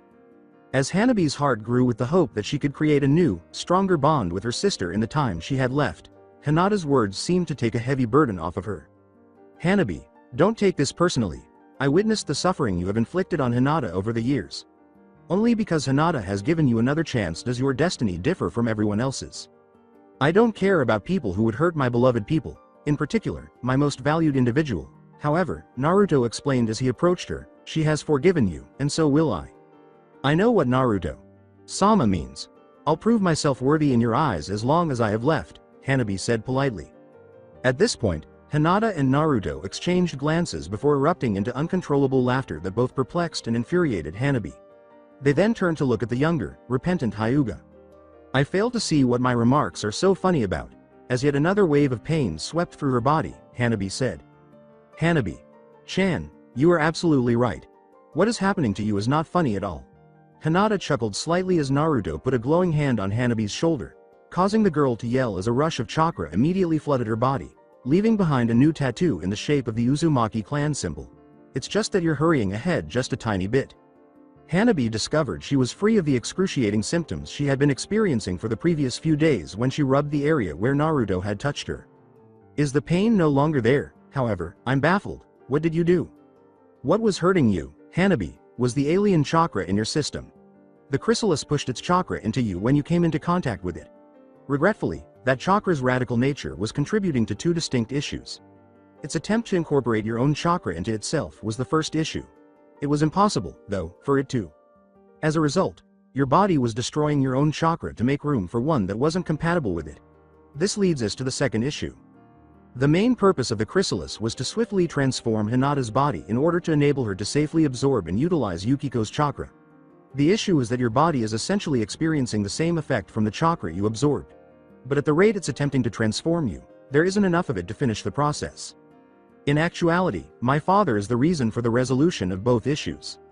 Although the chakra cannot be eliminated, it can be contained and given the resources it needs to accomplish its purpose. In reality, the tattoo I got on you is a seal that resembles the one that held Kyuubi. But my seal, which was created to purify and combine Kyuubi's chakra with mine, works by filtering all of the foreign chakra in your system into a holding area and then overcharging it to enable it to change your body more effectively and safely so you can use the new chakra. Your body will start producing the new chakra on its own after the changes are complete, replacing the old one. However, you will acquire some demonic traits due to the nature of those involved. I am unable to predict when or what those qualities will be. But in addition to its main purpose, the seal identifies you as an Uzumaki member. I'll go into more detail about what that will mean for you in due time. However, for the time being, it just indicates that you are now a member of my family and Hinata. As Hanabi carefully traced the new marking on her shoulder, she was at a loss for words. Yes, I will. Never will I ever betray the trust, no, the love, that you have shown me, I swear. As she stood in front of the two, Hanabi declared, brother, sister, I swear I will proudly carry the names Uzumaki and Hyuga until the day I die. Little sister, you will, we know that. However, that will have to wait for now. As he led the sisters back to the waiting team 17, Naruto merely said, we still have a village to try to save. He then gestured for them to follow him. I think we've played this game long enough, Riku. I don't find it funny anymore. Give the order, leave only ash in our wake, and ensure that no one is left alive. Watching the battle with delight, Madara Uchiha declared, Konohagakure will be nothing more than a memory by this time tomorrow. As he disappeared from the room, Riku answered, "It shall be done, my lord." "Emi, is your team prepared?" As he and the others joined Team 17, Naruto yelled. "Indeed, Naruto. Sama. Team 17 is prepared to move out as you instructed," the elder Jonin said, bowing in front of the blonde. "All right, then. I want you to go ahead and help the village as much as you can, Hinata." "Hime." Before Hinata could object, Naruto gathered her in his arms and said, "If the worst has happened and Konoha has fallen, I want you to go back to Snow right away and wait for me to contact you. Don't stress over me. I'll follow closely behind you." Hinata sighed as she reluctantly withdrew from her partner, only to see him disappear. "I'll see you there then." "All right, we have our directives." Hinata told the other Konoha shinobi, "Stay close to me because we will need to evacuate quickly if the worst has happened." "I apologize, Hinata. Sama. You give the impression that the village is right next door and that we will enter it. From here, it will take us at least 2 months to return," Kento asked. "If we were walking, that would be accurate. However, we're going to take a slightly unconventional route," Hinata responded, approaching the Team 17 members. "Please try to get as close to me as you can, everyone. Since I have never done this before, I am unsure of the precise size of the portal." "Portal?" Kento asked again. "What do you mean by?" Before Hinata clapped her hands together and yelled, "Frangere claustras vision spatium et tempus, I." The group was engulfed in a violent, fiery flash and disappeared from the land of snow as soon as she finished speaking. There were no illusions in the minds of those who fought. Before this day was over, the majority, if not all, of them would be standing before Kami to await their final judgment, and the village hidden in the leaf would become nothing more than a memory. The shinobi of Konohagakure fought valiantly as waves of enemies continued to crash down upon them. Just before this, the main gate had been breached, forcing the defenders to retreat deeper into the village. In front of his Hokage, Shikamaru bowed and sincerely said, "Lady Tsunade, I am truly sorry to have failed you. Apologies are not necessary. Don't second guess or regret what you did here today. You did your best." Tsunade responded, "A different enemy and things might have turned out differently another time," as she left the command center to go into combat with her troops. Tenten gasped as she defeated yet another unidentified foe. "How are you?" Standing watchfully over his fiancée, Neji posed the question. Neji.kun, "I'm all right." Tenten answered pantingly, "Just a little tired, like everyone else." "Take a quick nap, I'll keep an eye on you." Tenten accepted her beloved's suggestion without question, knowing that she would be safe as long as he was around, and for the first time in what felt like days, she let her body rest. Lee landed near his teammates and said, "Neji, my eternal rival, is Tenten." "No, she just taking a short rest before we move out again." "I understand. Then I'll be with you, and with the strength of youth, Team Guy will attack the hearts of our adversaries." With a loud roar, Lee pumped his fist in the air. Neji's only response to his friend's antics was to laugh and shake his head. "Lee, I want you to know that you are and always will be the brother I never had, regardless of what the future brings. It would be a privilege to fight with you again." As his friend had done before, Neji pumped his fist solemnly as he spoke, "Let's teach these idiots the value of youth. It's unbelievable that you two exist. Is this really how you'll acknowledge that your friend is the one?" Tenten inquired. Before Lee calmly clarified, both men turned to face the only woman on their team. "I reached a consensus with Neji a long time ago. We may be defined by the roles we play in the world. One was a failure, the other a genius." Neji merely nodded in agreement as Lee concluded, "This does not imply that what the world sees is what is actually there." Tenten sighed, looked from one to the other, then stood up and spoke. "Fine, whatever, let's just go kill the bad guys." Gosh, together, the two men let out a cry. He wouldn't have wanted it any other way, but ironically, it was the safest location she could find. "Ino. Where are we?" "Apparently. No, don't try to talk, please. We're in the barbecue restaurant owned by your family. I couldn't find a better location to tend to your injuries." As she frantically attempted to save the life of her longtime friend and teammate, Ino said, "Save your strength, and once I get you patched up, we'll head out and meet up with Shikamaru and show these bastards what real shinobi can do. You understand? Fortunately, you're lovely, because you've never been good." Shoji laughed violently as he grabbed Ino's hands and made her stop using the healing jutsu. "At lying when you're nervous. I'm positive this is it. For myself. So make me a promise, that you'll let them know I'm still alive. And without resistance. That I perished as a leaf shinobi ought to, with distinction. I promise you that I will if it comes to that, however, there won't be any necessity." Ino tried her hardest to control her emotions as she wept at the face of the man she was now holding close to her. "Just let me finish healing you and," she said. "Enough, Ino. You did everything you could, so it's okay. I'm not scared to pass away. I've had a life full of wonderful memories, amazing adventures, good friends, and delicious food." Choji choked out as he started to cough up big clumps of mucus and blood before going quiet. She had done everything she could to make him comfortable and to make his final moments as enjoyable as possible, but she had no idea how long she had held him and listened to him struggle for each breath. "Ino. I don't want to have regrets when I die. I must tell you." Choji's breath became progressively weaker as he struggled to speak. "What do you want to tell me, Choji?" "I'm here," she asked quietly. It took a few moments before Choji opened his eyes and said, gazing at Ino for the last time, "I always loved you." It hadn't been shocking. Ino had known for years how he felt about her, but pride and vanity had made her refuse him even the opportunity to win her heart, and it wasn't until the very end that she realized her error. She gently kissed Choji's lifeless lips and laid his body completely on the ground, saying, "I love you too." Before returning to the battle, Ino stood at the door and took one last look at the man who had loved her. If she was lucky and Cammy was nice before the day ended, they would be together once more and she could say the things her heart had been dying to say. Normally, a situation like this would only be a minor annoyance for the last Sanin, but hours of fighting and the fact that they were only a few feet from the hospital prevented Tsunade from really cutting loose. Sakura and Tsunade stood back to back as nearly 100 enemy shinobi surrounded them. "Sensei, any recommendations?" As Sakura observed a few of the men sneering lustfully in anticipation of what was about to happen, she asked. "Well, I don't know about you, but I intend to murder this fool, his friend, the idiot next to him, and so on, until I'm out of fools." As she cracked her knuckles and hurried in her direction, the fifth responded, pointing to one of the shinobi. "That seems like a plan." Sakura followed her master's example and agreed. A total of 137 shinobi had initially engaged in combat with Tsunade and Sakura. After only 23 minutes of fighting, only one enemy remained alive, and she was spared only because Sakura stumbled over a body before she could deliver the final blow, allowing her to escape. Stories of the destruction that Tsunade and Sakura inflicted upon the poor souls that dared to stand in their way would be told for years to come. "All right. That was," Tsunade said, breathing heavily and placing her hands on her knees, "a workout." "Yes. Regretfully, it appears." Sakura, who was equally worn out, replied, like they had friends. As enemy reinforcements closed in around them, Tsunade sighed, looking to see what her apprentice meant. "Fuck. I'm just having a bad day. Prepare some sake, Jiraiya, you old pervert." Tsunade turned to her apprentice and grinned sadly, saying, "It looks like I'll be joining you soon. The least I can do before I go is give Sakura a chance to live a little longer. I won't let you run to the hospital, Sakura. To create a perimeter and protect the building for as long as possible, gather as many physically fit people as you can.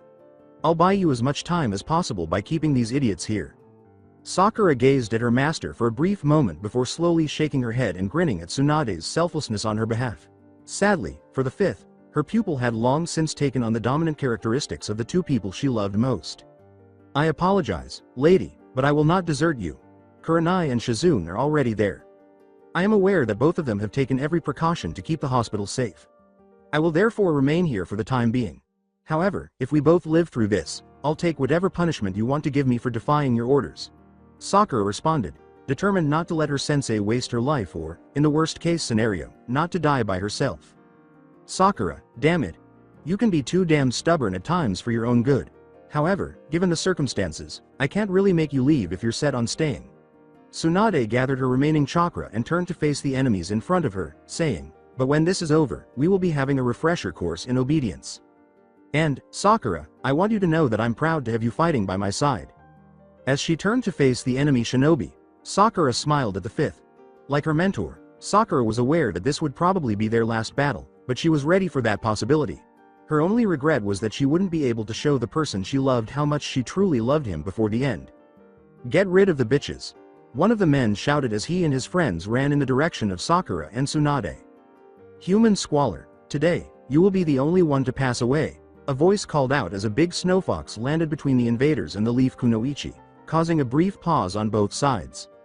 "Glacie Ardens, Yukiko called out, taking advantage of the situation by enclosing and killing several dozen of the shinobi who were encroaching by creating an icy glacier. Tsunade, bewildered by the fox's appearance, braced herself for the prospect of facing a completely new foe, but then she heard a voice in the village. "Come forth, warriors, and come to me." The strong yet kind voice resounded like thunder, attracting the attention of opposing forces and breaking up battles in the middle of them. In a moment, thousands of foxes stood on the battlefield, eagerly observing the humans they now surrounded. In tense silence, both Leaf and enemy shinobi watched as pillars of flames of every conceivable color erupted from the ground, only to disperse as foxes of all sizes and colors crossed over into the mortal plane. A seasoned shinobi would have been wise to wait and hope that the newly arrived superior force was on your side, but Madara had chosen to recruit soldiers based more on numbers than on experience or high intelligence, a fact that would soon become evident. As the Vulpine crossed the border, it was evident that the foxes outnumbered the humans and that the furry creatures currently had no loyalty to either side. Does the mighty Leaf have anything more to offer than this? What a bunch of foxes! From somewhere in the village, a shinobi with no name yelled. Low growls started to pierce the silence that had engulfed the village as the nameless voice faded, and the air became heavy with the intent to kill. Our adversary mocks us and anticipates no response. But we have been silent for far too long. We have permitted the human world to be unaware of our existence for far too long. We have watched and waited for the one who would lead the way for a millennium, and now he has arrived. We of the Vulpine proclaim our loyalty to Konohagakure from this day on. The Vulpine's adversary is now the Leaf's adversary. Kids of Kitsune no Okoku, take as many as you can. Kill the others. The village was filled with the same voice that had called forth the Vulpine. Only those who were truly loyal to the village hidden in the leaves were spared the wrath of the Vulpine, regardless of talent, speed, or strength. The lucky simply lost a leg or an arm, while the unlucky were ripped to pieces before they ever saw the face of their killer. No other warning was given as the Vulpine ran from every direction to begin the systematic elimination of their enemies. In all of her experience as a kunoichi, Tsunade had never witnessed such a large-scale carnage, and she shuddered as bodies were literally ripped apart in front of her. Tsunade. Sama, by Kami. What's going on? As what must have been a person's leg landed in front of her with a bloody thump, Sakura screamed. The only thing Tsunade could say before the image of the partially eaten head rolled past her feet was, "I wish I knew." Tsunade and Sakura turned to face the source as a soft voice said, "There is no need to be alarmed, Hokage. Sama." As she and the other members of Team 17 bowed before the fifth, Hinata said, "As ordered, we have returned. My lord, there has been an incident in the village." Riku informed his master, "We have received reports of the arrival of fox summons that are fighting along Konoha Shinobi." "I understand. I guess I won't have to search for the ninth after all." The ancient Uchiha said more to himself than to his ever-doomed servant, "The fool has voluntarily walked into my hands. I think this farce should come to an end. To find the final Jinchuriki, you will lead a group into the village. Kill everything that stands in your way." Riku answered, "As you command, my lord," and Riku, "If you fail you will beg for death before I'm done with you." Madara continued. "Of course, my lord," Riku said, disappearing from view. "Everything is as you have ordered, my master. The world will soon be yours." Hinata. "Where have you been?" Naruto. "Where are you?" Sakura exclaimed joyfully as she saw her old classmate, who gave her a sense of hope she hadn't had since the start of the invasion. The spontaneous reunion was interrupted when a medium-sized, three-tailed, chestnut-colored fox ran towards the group and said, "My ladies." The sight of a talking fox trotting towards a group of shinobi was not particularly unusual because many unthinkable things happen in the shinobi world on a daily basis. However, with the Leaf under siege, the Vulpine's unexpected arrival, and the fact that no one had really explained anything to Tsunade, it was a minor miracle that the last Sannin hadn't blown her top yet. Of course, this stopped when the small Vulpine ignored her in favor of Hinata and Yukiko. "All right, I'm pretty much done. Someone is going to start explaining, or else I swear there will be hell to pay. I admit that I don't understand half of what has happened over the past few minutes." After shouting and directing her rage at the recently arrived fox, Tsunade found herself battling Yukiko's strong tail. "Lady Tsunade. Please relax.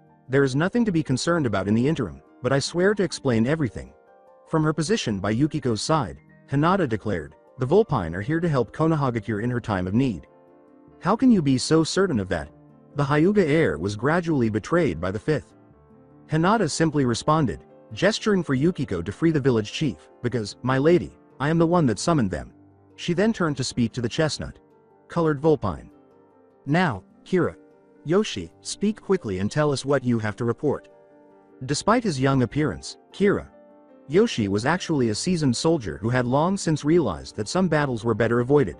Before following Hinata's orders, he bowed to the group and apologized in an attempt to calm Tsunade's anger and lessen any offense he may have caused. My ladies, almost 30% of the enemy inside the village walls has been destroyed by our people. Additionally, we were able to secure and seal the openings that allowed them to enter. Along with several other Leaf Shinobi, the Junins Kakashi and Guy are part of Lord Yosho's contingent, which has secured the main gates. To neutralize the current threat, our people have teamed up with others from the Leaf throughout the village.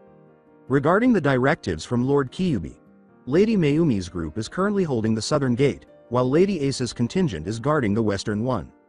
The eastern gate is still up for debate, but according to the last report, Lord Yuhei's contingent had encircled the last of the enemy's defenders and was getting ready to launch a last-ditch attack. Additionally, Kira Yoshi responded, about 20 enemy shinobi have been captured per your order and are being held pending further orders, my lady. What about the casualties? Yukiko questioned the courier. Our people have only reported minor combat injuries as of 20 minutes ago, but a lot of Leaf shinobi were killed or wounded before we got there. When circumstances permit, Vulpine Field medics are helping those they can. However, they are having trouble getting to everyone who needs help because of the ongoing fighting. Excellent. Kindly inform all field marshals of the following directives. Before requesting a retrieval team to remove the injured and take them to Konoha Hospital, they are to evacuate any injured Leaf shinobi to a safe area and place as many guards there as they can to keep the area safe. Inform them that they have 2 hours to accomplish their main goals and get ready for the operation's second phase. Before the fox bowed again and disappeared in a cloud of smoke, Hinata told him, everything must be in place for Lord Kyubi's arrival at that time. Sister Yukiko, I want you to accompany Sakura and Kento to the hospital and call in medical corps personnel to help treat the injured. Hinata gave the order, I will stay here with Lady Tsunade and the others. Sister, as you desire. Yukiko merely replied, but once our maid arrives, I will rejoin you, and then she trotted away without paying any attention to the humans she had been asked to go with. Tsunade, lady? Sakura asked the fifth for instructions in a bewildered manner. You two go ahead and instruct Shizune to assist in any way she can. Tsunade responded with an irritated sigh of disagreement, the foxes are obviously willing to assist where they can. As Sakura and Kento hurried after the long-gone Yukiko, they didn't require any additional instructions. Alright, so I've given you as much notice as I can in light of the circumstances, but it's time you start explaining a few things. Hinata, Tsunade remarked as she saw her remaining group suddenly surrounded by 12 Vulpine. Naturally, Hokage. Sama. I'll try my hardest. It all started a year ago, Hinata remarked, starting to recount the events of the previous year in her and Naruto's lives. Demon Lord, why have you come before me? Shinigami. Sama. To assert my rightful claim, I have come before you. Before his death incarnation, Naruto knelt and said, I humbly request the return of the chakra which my father placed in your keeping. And why are you looking for this power? Questioned the god of death. To protect those that I hold dear and to put an end to the darkness that threatens to engulf the world, replied Naruto quickly. So, you would crush anyone who threatened your values with this power like a hammer? The power you possess is adequate if that is all you want. To achieve your objectives, you do not require the power of creation. So again, why are you looking for this power? The Shinigami questioned the lesser being in front of him once more. You have inquired as to why I want the authority you possess, Shinigami. Sama. For which I have provided you with my only response. In the past, the former Kyubi faced this enemy with all of his strength intact, but he was unable to defeat him. Madara Uchiha, a man whose strength was comparable to my father's, has now joined the enemy's forces. I cannot afford to hold anything back when confronted with that kind of power. It is true that with the power I currently possess, a typical adversary could never hope to defeat me, but this isn't your typical foe.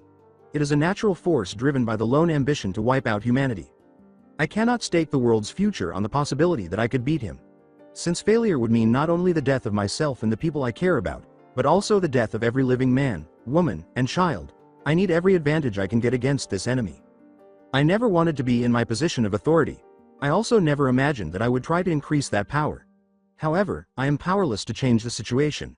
I therefore implore you, Shinigami Sama, to give me the ability to utilize all of my strength. As he bowed before the death god, Naruto uttered the words, give me the opportunity to battle this foe on an equal basis for the sake of the world. Young lord, I have heard what you have to say and have examined your heart. Your adversary is formidable and will stop at nothing to achieve its objective. And while I understand your situation, I would support you in opposing such a heinous act if I could. I am not allowed to directly meddle in mortals' affairs. The only people permitted to fight in this conflict are those from the mortal planes. But there is compassion among us in the higher planes. I'll give you the opportunity to demonstrate your survival rights by giving you back what is rightfully yours. You now have the ability to command the power of creation, but take this responsibility seriously. Before launching Naruto back into the mortal world, the Shinigami wisely remarked, use it carefully and never forget that power is the weakest of the three driving forces of the universe. Disregarding the Vulpine's efforts, Riku Asagi had skillfully infiltrated the Leaf with 5 full teams. The only task left was to track down and apprehend the Kyuubi no Kitsune's Jinchuriki. Find the strongest chakra signal, woman. Riku told the censor he had drafted to go with his team, that's our target. The woman expanded her chakra to search the village and said, of course Master Riku. The area to the west, close to the hospital, is the chakra's strongest source. Nevertheless, it is surrounded by 2 mid-level signals and 14 more high-level signals. It doesn't really matter. As he and the other hurried to Konohagakure Hospital, Riku declared bluntly, we have been ordered to capture the Jinchuriki, and we will capture the Jinchuriki or we will die in the attempt. Riku and his followers quickly located the chakra's source by avoiding both Leaf and Vulpine patrols and moving as quickly as possible. I called upon the Vulpine to help defend her once we got to the village. Then we came here to join you and Sakura. As Hinata concluded her explanation to Tsunade, she said, the reset you know, my lady. Tsunade had generally listened to Hinata's story with a childlike sense of wonder and awe, but that pretty much vanished when the elder Hyuga started recounting the events of the previous year, particularly those that had occurred the week before. To herself, Tsunade murmured, I need a drink. Alright, so you're telling me that you and the knucklehead are the... What happened to the Jinchuriki? As he and his team surrounded the group of Leaf Shinobi, Riku roared, tearing Tsunade from her reverie. As Hanabi defended Hinata in response to the enemy Shinobi's outburst, Emi and Rokuro moved to protect Tsunade. Who are you? Tsunade answered, putting aside her astonishment at the enemy's ability to approach so closely without her noticing. The 9 tails are the reason we're here. You don't need to know anything more, therefore, you might be permitted to live past today if you would be so kind as to give him up. As he looked around for the blonde container, Riku answered. You're out of luck if you're chasing the 9 tails, huh? It will be a long time before I reveal the location of his extended mission? Tsunade was openly dishonest. My lord, she is lying.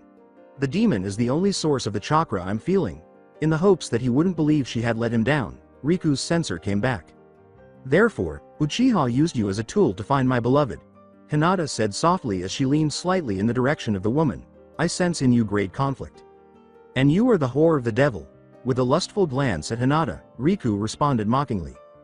Hanabi hurried forward as Riku's words left his mouth, determined to make the one-eyed shinobi regret ever saying them, but Hinata's raised hand immediately halted the younger Hyuga's advance.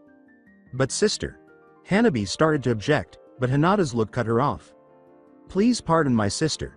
She acts irrationally sometimes because she is so protective of me.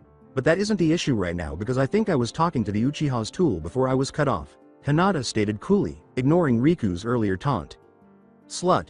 You won't treat Lord Riku or Lord Uchiha disrespectfully. One of Riku's teammates yelled out as he sprang at Hinata. A purplish blur stopped the nameless shinobi before he could ever approach the Hyuga heir. No one knew what happened next. They only knew that the attacker was about to strike 1 second, and then his mangled body lay far away, with his head still with his executioner. A 4-tailed violet Vulpine's head's dead eyes gazed at Riku from beneath its outstretched paw as if it were anticipating a response to an unspoken query. Human squalor. My lady, you would dare to raise your hand. The owner of the Vulpine turned to face the other members of Riku's team and asked in a mockingly melodic voice. Of you, which one would like to follow your fellow? Riku stumbled and fell forward in what would have been a fruitless attempt to flee as another gruff voice asked from behind her censor. They have us encircled, my lord. The obvious was pointed out by one of Riku's men. Riku maintained his composure in the face of the unexpected setback, just as he had when his team first appeared. It appears that I may have misjudged you, whore. It doesn't really matter, though. Riku glared at Hinata and said, I will not fail in the task that Lord Uchiha has given me, which is to retrieve the 9 tails. A 5-tailed Vulpine with silver fur started to say, Bastard, you will never. But Hinata stopped him with a raised hand. None of this was what I had hoped for. Your master sent a woman to find my beloved, and I just wanted to talk to her. However, Hinata turned to face Riku and said, I see now that this will be impossible as things stand. I have examined your hearts, and regrettably, All but one of you have been so tainted by the darkness that you are beyond redemption. As she stood back and watched her enemies get ready to fight a battle they had no chance of winning, Hinata said sorrowfully, "Therefore, your lives are hereby forfeited and it falls upon me to serve as your executioner." As she swiftly made a number of hand gestures, Hinata said, "Animas emissa sunt porthmeus dusum expectant in armis."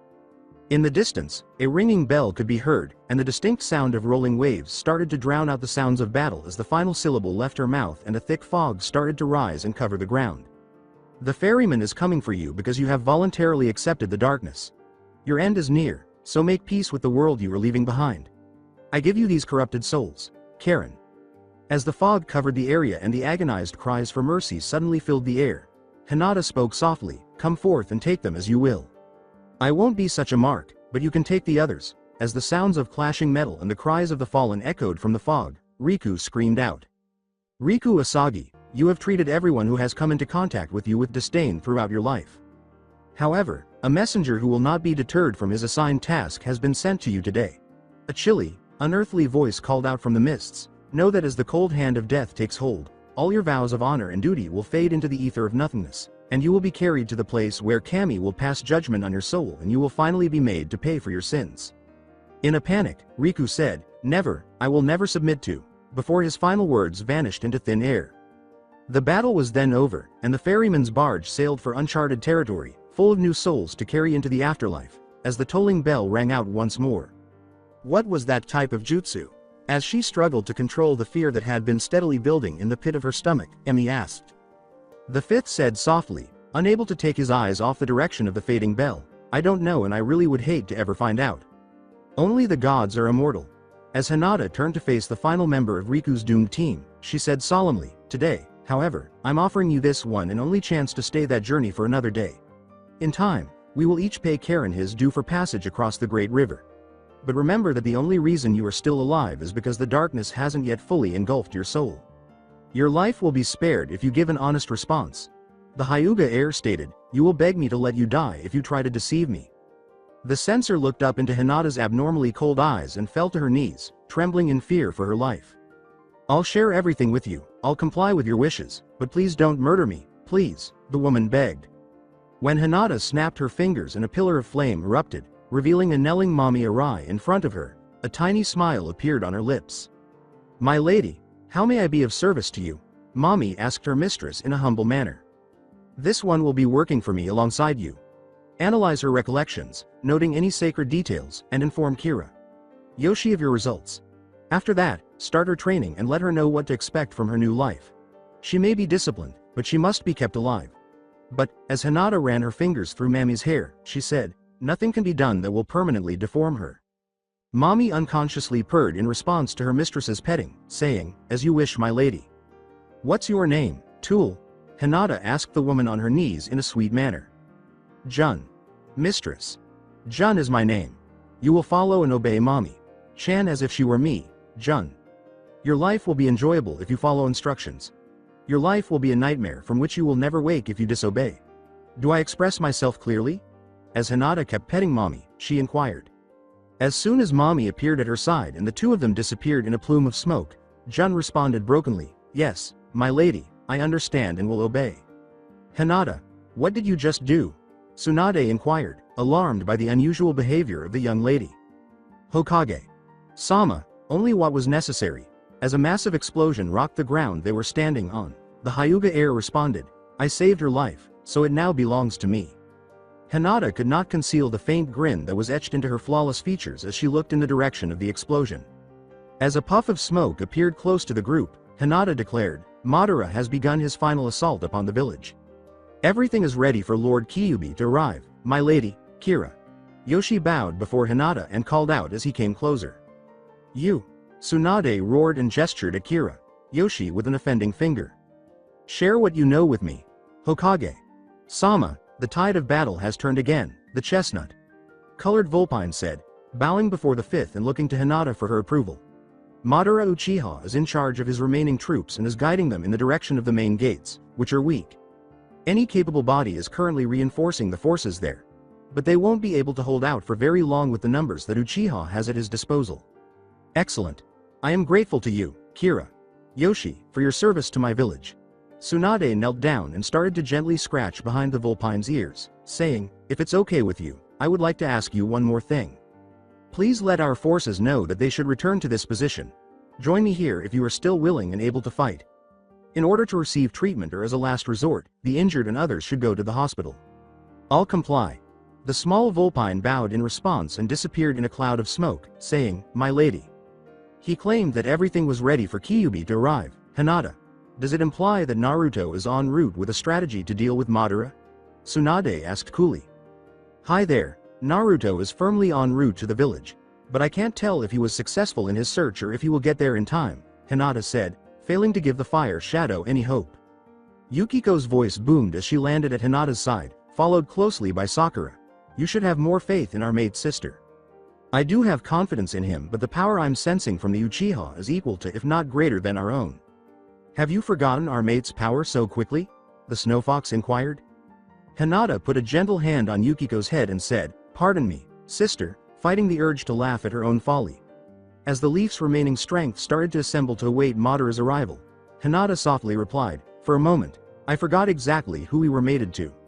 I have bad news, my lord. Battle has claimed the lives of Master Riku and his whole crew. The identity of the person who killed him is still unknown."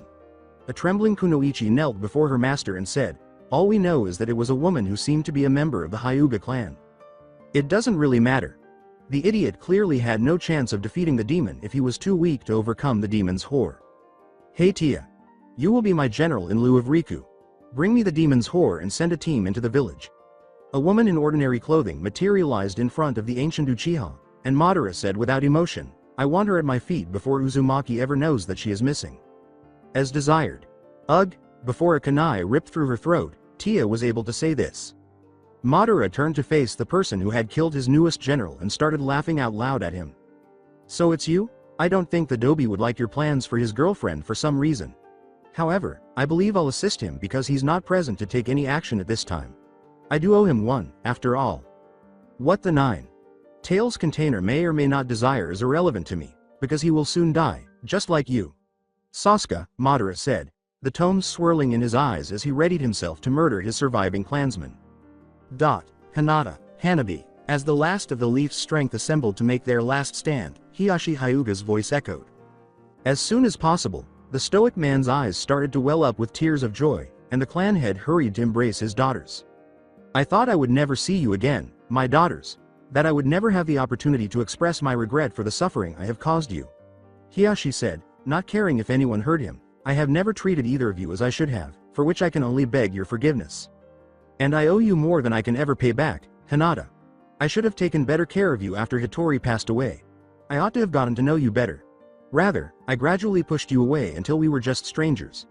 You lost both your mother and your father as a result of my conceit and heartbreak."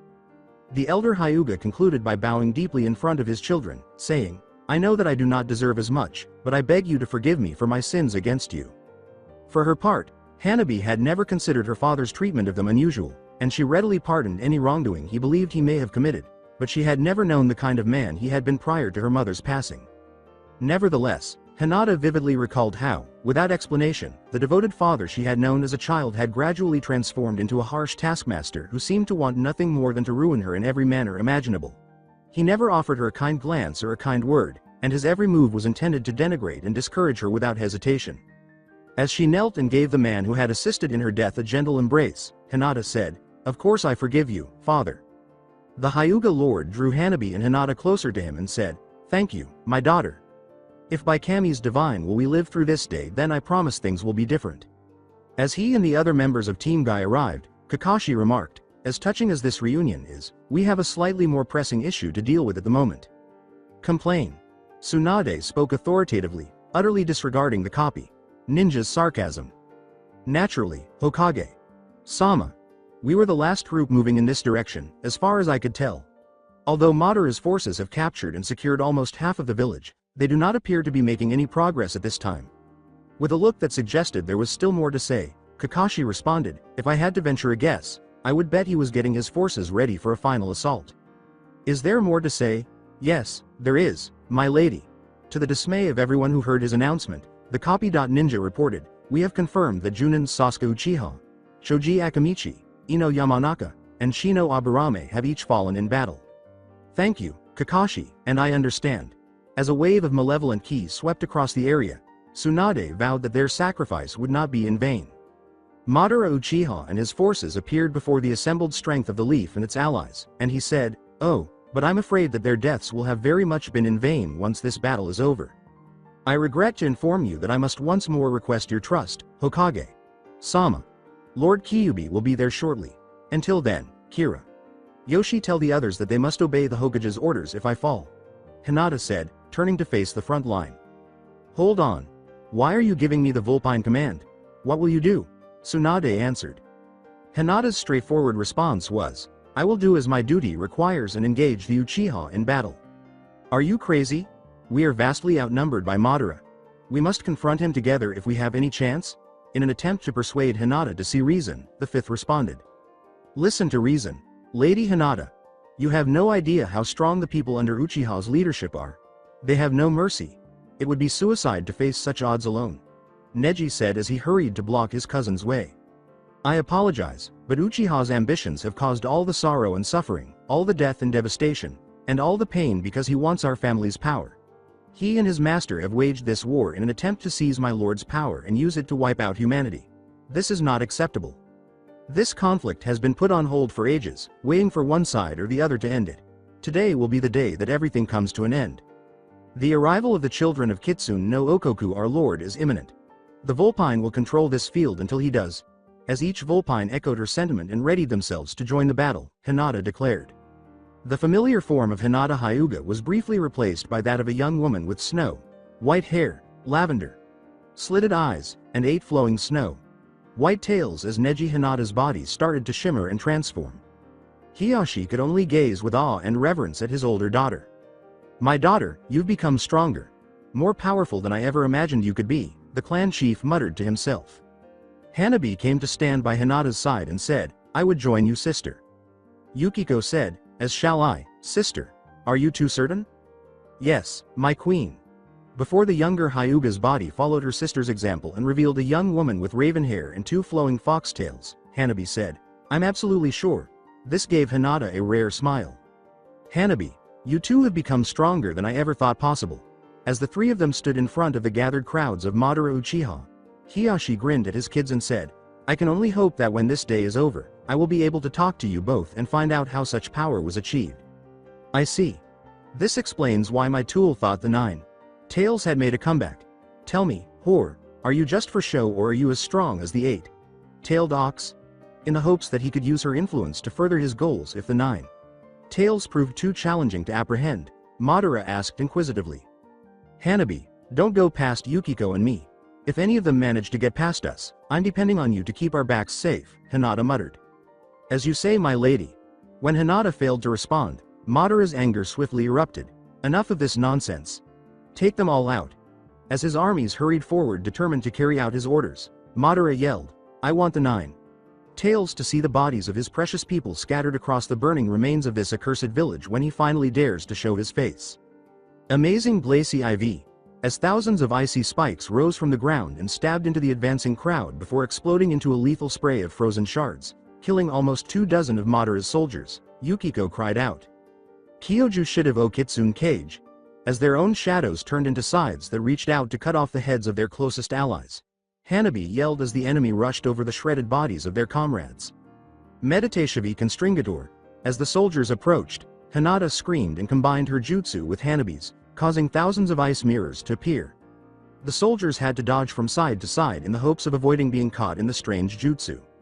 With every reflection that appeared in a mirror, a clone was created and expelled from the mirror to attack the original, and before the enemy realized what was happening, their numbers were rapidly being reduced. Unfortunately, Hinata had hoped that they would attempt to avoid the mirrors. The final Uchiha, for his part, observed with a peculiar sense of humor as his assembled army was gradually and surely destroyed by one strong jutsu after another. "Oh Lord! Our troops are being killed more quickly than we can move forward. Before it's too late, we need to retreat and reorganize." A ninja at random begged his master. "Why?" Madara answered nonchalantly, "My lord, I don't. Why should I give them the order to retreat? If they are being killed without first killing my enemy, why should I care? After all, there is a reason for their deaths." As he approached the man kneeling in front of him, Madara remarked, "The biggest threats to my plans are waning with each jutsu they cast, and soon they will no longer be a threat." As his body was consumed by Susanoo's flames, the elder Uchiha said, "Besides, it saves me the time and trouble of killing you all later." The man's face betrayed him. "Now, I think it time to end this pathetic farce once and for all." They succeeded. Madara's advance was somehow repelled by the three of them. Moegi's startled voice echoed the opinions of everyone present. For the first time since the battle had started 8 days earlier, there was hope that the village and its inhabitants might survive the onslaught of the final Uchiha, and the shinobi of the leaf let out cheers of excitement as words of appreciation and appreciation filled the air. Madara's troops, temporarily overwhelmed by their rapidly diminishing numbers, begin to quickly withdraw with the sole intention of preserving their own lives. This is a welcome move by the three fighters, who, in spite of their vast chakra reserves, were starting to feel the strain of using one powerful jutsu after another. "Allow them to back off." Before the three of them started to return to their waiting allies, a panting Yukiko sagely counseled her sisters, "We can use the time to rest a little." "Bitches. Do you really believe it would be that simple? Jimin o Akumavi Kyokyu?" As hundreds of small demons emerged and started attacking and destroying everything in their path, Madara let out a scream. "Mucho precidivi." As she swiftly repelled the Uchiha's attack by erecting a shield of light to protect herself and the others, Hinata said. "Glaci Ardens." Before the demon horde could get past the remnants of Madara's men, Yukiko screamed out, trapping and eliminating them. "They were your own people, you bastard." As she positioned herself between Madara and her sisters, Hanabi shouted. "They were merely instruments that had outlived their usefulness. It's as easy as throwing away a tool when it's no longer useful," the elderly man said. Madara's ruthless portrayal of the men and women who had faithfully served him infuriated the younger Hyuga, who would have undoubtedly been killed by the provocative elder Uchiha if it weren't for Kakashi and Guy Hanabi's prompt intervention. "He wants you to attack him, Hanabi. Don't let your anger control you, he's much stronger than he looks." Guy claimed to have had difficulty restraining the young half-demon while Kakashi helped the worn-out Hinata and Yukiko. "It's unfortunate that you stopped her attack. She could have diverted my attention for a few seconds. In any event, I'm sick of you." Before disappearing, Madara calmly said, "Jutsu Akuma Kajayaki o Shokunix. Prepare to die." He then flashed through dozens of hand signals. As the jutsu was invoked, the sky above Konohagakure grew darker and darker until it was filled with 8 tiny lights that started to circle the village. One by one, the lights formed a full ring that appeared to freeze in place, only to get stronger as the next ring was completed. "No." As Hinata escaped Kakashi's grasp and dashed to the spot just below the centermost circle, she let out a scream. "Hinata, hold on, what's going on?" Tsunade yelled for the young lady, but she was flung back when the final circle locked into position and a huge energy beam struck the center of the village. Clipium Divinax. As the attack began, Hinata screamed as dozens of layers of concave barriers materialized above her. She threw everything she had into keeping the barriers intact, and she watched in horror as the attack's intensity caused the priceless shielding layers to break one by one. The final few layers of shielding started to crack and buckle, and Hinata whispered, "Forgive me, Naruto, I failed you." Transferatio Xi. A lone figure emerged at Hinata's side, and a strong voice cried out as a dazzling burst of crimson drew Madara's attack inward. Hinata felt herself start to fall as the attack's force stopped bearing down on her, only to be pulled into Konoha's savior's embrace. "You performed admirably, Haim." As Vulpine and Shinobi alike started to encircle the two, the deep male voice whispered, "I could never be more proud of you." The Uchiha's attack was too powerful for most Shinobi to comprehend, and many more could not accept that the meek girl they had known as Hinata Hyuga was the only thing preventing it from hitting home. When the seemingly unstoppable attack was finally stopped, even more could only question whether they had been saved or if they were in the afterlife before the voice of an unidentified Vulpine broke their thoughts. "All praise be to Lord Kyubi."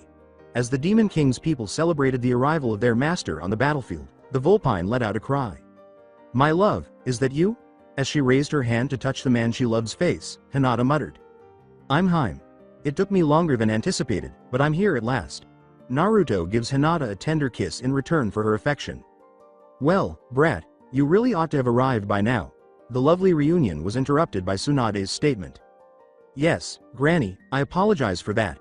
Naruto responded, "I got lost somewhere on the road between this life and the next," before handing Hinata over to Hanabi. Before he reached his full height, the blonde gave the woman who had won his heart one last kiss and said, "Watch over them, Hanabi-chan." "I swear to you, brother." I will give my life to protect them, Hanabi replied, eliciting a heartfelt smile from the blonde. Hear me out, Naruto. Madara is not to be taken lightly. Hinata had to use all of her strength to slow it down with that jutsu. Tsunade sadly remarked, I seriously doubt that any of us would still be here if you hadn't arrived when you did. Without ever acknowledging the shocked and dismayed expressions of those closest to him, Naruto calmly responded, yeah, I know, and that's a problem because he was only using about 1/10 of his maximum with that one. We never had a chance, Kami. A chestnut blur hurried past the fifth fire shadow, whispering, Shikamaru was right, that bastard has been playing with us all along. Naruto turned jokingly and greeted a panting Kira. Yoshi, ignoring the dire situation in front of him. Kira. Yoshi, yo. Have you got anything to report? My lord. Everything is as you requested. We just need your word to get started, the weary Vulpine answered. Excellent. Tell the other to start in precisely 5 minutes. As he knelt and gave the fox's head a gentle scratch, Naruto responded, once they have finished their portion, they are to come back here and offer any support that they can. Kira. Yoshi bowed and said, it shall be done, Lord Kyuubi. Then she vanished in a cloud of smoke. Naruto, what are you planning? Kakashi, who was standing behind the Hokage, inquired. Naruto's face took on a determined expression as he spoke, flashing his old teacher a fox-like grin. Easy sensei. Madara and his boss need to realize that some goals are best left in the realm of fantasy. Naruto responded, that having a little power doesn't make you God, and above all else, you should never try to get to me through the ones I love, before disappearing in a crimson flash. Madara grinned as his final attack was thwarted before it could reach his home as he gazed down upon the flaming face of his former residence from his vantage point atop Hokage Mountain. Madara turned to face the remains of his once great army, who were scuttling away like cockroaches from the light of day. And the last, the Demon King has come, he said, not caring because they had fulfilled their purpose and unintentionally contributed to his master's plan. Do you realize that all you're doing is assisting in the slitting of your own throat? Naruto inquired as he materialized in a red flash. As if the blonde's appearance didn't matter, Madara never left the sight of his fleeing soldiers. Jinchuriki, I am not secretly aware of my master's desire. But you've been a mystery for a while. I confess that I have been delightfully entertained by your attempts to not only avoid but to kill my colleagues in Akatsuki. It's not that your adventures are completely surprising. After all, the 9 tails belongs to you. But the pleasure you have given me must, regrettably, end. But since you have captivated me so much, I give you this one opportunity to give yourself up. I guarantee a speedy demise if you do this. Madara finally turned to face the last remaining Jinchuriki, but he said, be assured that my offer is not a sign of careless refusal, and I will not hesitate to crush you and rip the fox from your shattered corpse. Isn't it shocking that the ultimate instrument of evil is showing me mercy? Naruto snidely responded, and I thought today couldn't get any more fucked up, before slipping into fighting stance. If you like, boy, make fun of me. I don't really care. I promised you a speedy death, but if you continue to act foolishly, I'll be glad to crush you right where you are. The Uchiha said, disappearing and then resurfacing behind Naruto. Naruto dodged a quick kick to the head and counterattacked with an uppercut that Madara easily ducked with his teleportation jutsu, only to launch another volley of kunai at him. With a quick thought, Naruto exclaimed, Sen no Naifu wa Seigenshi, releasing 1,000 shadow cloned kunai to stop the approaching onslaught. The Suruxi Tishitsu. Madara swiftly struck back, materializing in front of Naruto with his Sharingan fully charged. Naruto felt his resolve wane as the almost overwhelming urge to obey the Uchiha swept over him as he stared into the eyes of his greatest foe. You're stronger than your bitch of a mother now, too easy boy. However, nobody is coming to save you, unlike her. However, I'm getting off topic. Now that I've tied you to my will, it's time to complete the task that was initiated so long ago. Madara laughed as he got ready to remove the 9 tails from its host. That would work if you didn't have 2 minor issues. Naruto remarked, your Sharingan doesn't work on me, and I'm not actually here, as the entity before Madara seized the Uchiha and destroyed it with a tremendous explosion. You're a clever boy, but did you really think that would be sufficient to end my life? The older man reappeared after appearing a considerable distance from the site of the clone's explosion. Naruto confidently responded, of course not, but then again none of this was actually intended to defeat you.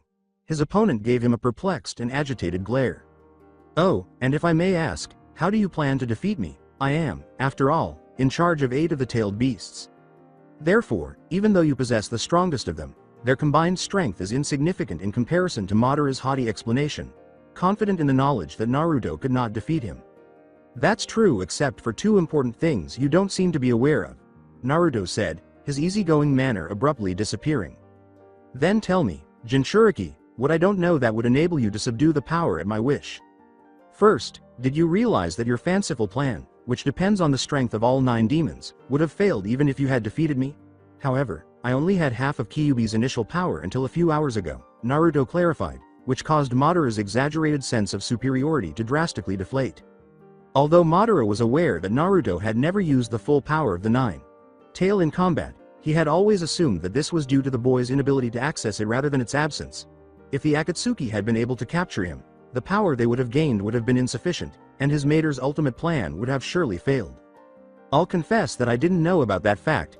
The Uchiha laughed, but by your own admission, you have somehow regained that power, making my master's goals achievable once more. Naruto answered, and yet you still don't see that you've already lost. I will now acknowledge that a draw would be my best chance of winning an even fight, even with Kyuubi's full power. But now for the second thing you were unaware of. Naruto went on to educate the final Uchiha. Your rambling gets old to me, boy. Madara uttered those words as his patience started to waver. Given that the elderly Uchiha was on the verge of losing what little self-control he still possessed, Naruto decided it was time to put an end to Madara's and his unnamed master's aspirations. Madara, despite the strength you and your master possess, you are no more unique than any other foe who has faced me. You made the same deadly error that they all did. You underestimated me. Naruto calmly said as he began to rapidly perform hand signs and said, Jiken no kami wa. Kako no nezo ga sanzai shi. Mohaya kakusa kara. Tokute no kako ni naruse. Kaden o hiki. Watashi no gawa de tadakuma o soshin suru. Hayu ga nakunadiru. Mata watashi wa sor wa. So sor wade nakariba naranai yo ni. Watashi wa might. As soon as the incantation was finished, Naruto slammed his hand down, unleashing a complex array of seals that stretched for miles before joining with 9 more to create a massive seal that covered Konohagakure. What have you done? Yelled Madara in rage. Like I said, you underestimated me and forgot that I am considered to be the master of the clones. Everything that has happened since before I arrived has been stagged for the arrival of this moment. Without you ever noticing, 9 teams were dispatched to points around the village. Each team was ordered to arrive at their designated position and wait until I or rather a team of my clones arrived. With my clones in place, it was simple, a matter of distracting you long enough for them to complete their part of the jutsu. Then all I had to do was set the final seal and well, the rest is history. Naruto explained as the seal started to glow. Madara was so overcome with fear that he attempted to teleport away right away, but the seal's power constrained him. After screaming, "Release me," he aimed the Susanoo power at Naruto in an attempt to break the blonde's jutsu. Naruto remained unflinching as the black flames surged in his direction. His words, "Kami no Boshi. Yo. Shu XV," caused the flames to slam against an invisible barrier before being extinguished into nothingness as he raised his hand in the direction of Madara's attack. And this is what the great Uchiha is reduced to, panicking in the face of his own demise. Naruto looked at him with compassion. "Jinchuriki. This isn't over. I'll find Arrrrrrrrrr." Madara screamed as his body exploded in excruciating pain, rupturing into a formless black entity that immediately attacked Naruto but was stopped by Kami no Boshi. Yo. Shu's power. I was wondering how long it would take you to abandon him once you realized he was useless to you. The nameless start spoke with a confident, snake-like voice. "Release me, boy. You know as well as I that you lack the power to defeat me." "Really? Why does everyone keep underestimating me? Did you already forget about the seal?" One would have seen something akin to fear if the formless blob had eyes to gaze into. Fear of not understanding the precise purpose of Naruto's jutsu. You and Madara were right. Alone I had no chance of defeating either of you. That's why I needed to find help. And who better to ask than those with a reason to kick your ass? Naruto said as the seal's glow faded and 9 powerful pillars of light appeared, engulfing Konohagakure in a blinding light. I can tell that you're trying to figure out what this jutsu does, so I won't keep you in suspense any longer. The light vanished into the night as fast as it had appeared, leaving one of the tailed beasts with a Naruto clone on its head in place of each pillar, while the original stood atop Kyuubi. Kyuubi roared, followed by his demon brethren. This time, however, will be different. The last time we fought it ended in a stalemate. As the greatest of the Leaf stood proudly atop the Kyuubi no Kitsune, the rest of the Leaf's strength watched in silent awe from the ruined walls of Konohagakure. For some Seeing the enormous beast served as a horrifying reminder of what had happened 18 years earlier. Others saw it as the realization of the fourth's last desire. However, it was an unmistakable ray of hope that led them all to a future that held the promise of happiness and peace. Kiba exclaimed, "How? How could he have summoned all of them?" "It's simple, Kiba. When Naruto joined with Kyuubi, he took his place as the Demon King. So having the ability to summon any demon he chooses really isn't unimaginable. But even if Naruto was the Demon King, he still would have found a way. He is after all Konohagakure's #1 hyper active knucklehead ninja." Hinata proudly described her real love and partner.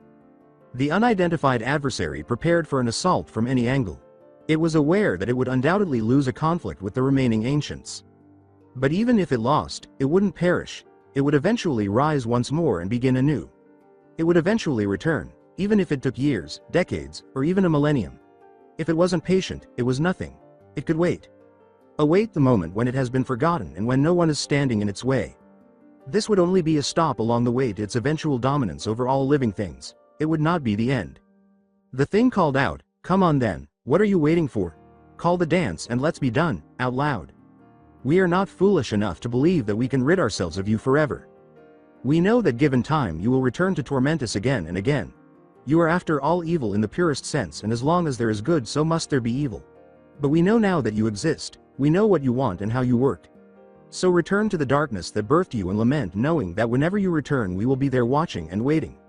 Naruto spoke as the seal once more exploded into existence. The nameless creature, desperate to avoid its fate, tried in vain to break free as the seal started to collapse in on him. As the ancient thing watched in horror as the complex pattern disintegrated into shimmering tendrils of light that danced around to their own beat, time seemed to slow down. As the binding coils got closer, seconds turned into minuets, and finally the first of them twisted around the struggling creature with a grip much stronger than steel.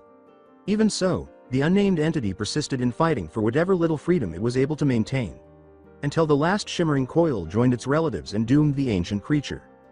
As the restricted seal flared in a brilliant display of black and gold and disappeared into the unknown, Naruto said, "May the fates look more kindly upon you than did I." Kyuubi watched his 8 fellow demon lords bow and vanish from the world, saying, "Thank you, my friends. The war we began eons ago has at last come to a close. Return to your people and spread the good news." Naruto turned to face the applauding faces of those gathered on the walls of Konohagakure and asked, "So what do we do now? What do you think we should do?" Kyuubi asked as he turned to face the leaf and started the slow march home. After giving the former demon lord's question some thought, Naruto said, "You know what, old friend, who knows and who really cares? Whatever need to be done can wait till tomorrow." He then burst out laughing. That's it for today. I hope you guys enjoyed this great story. See you in the next one.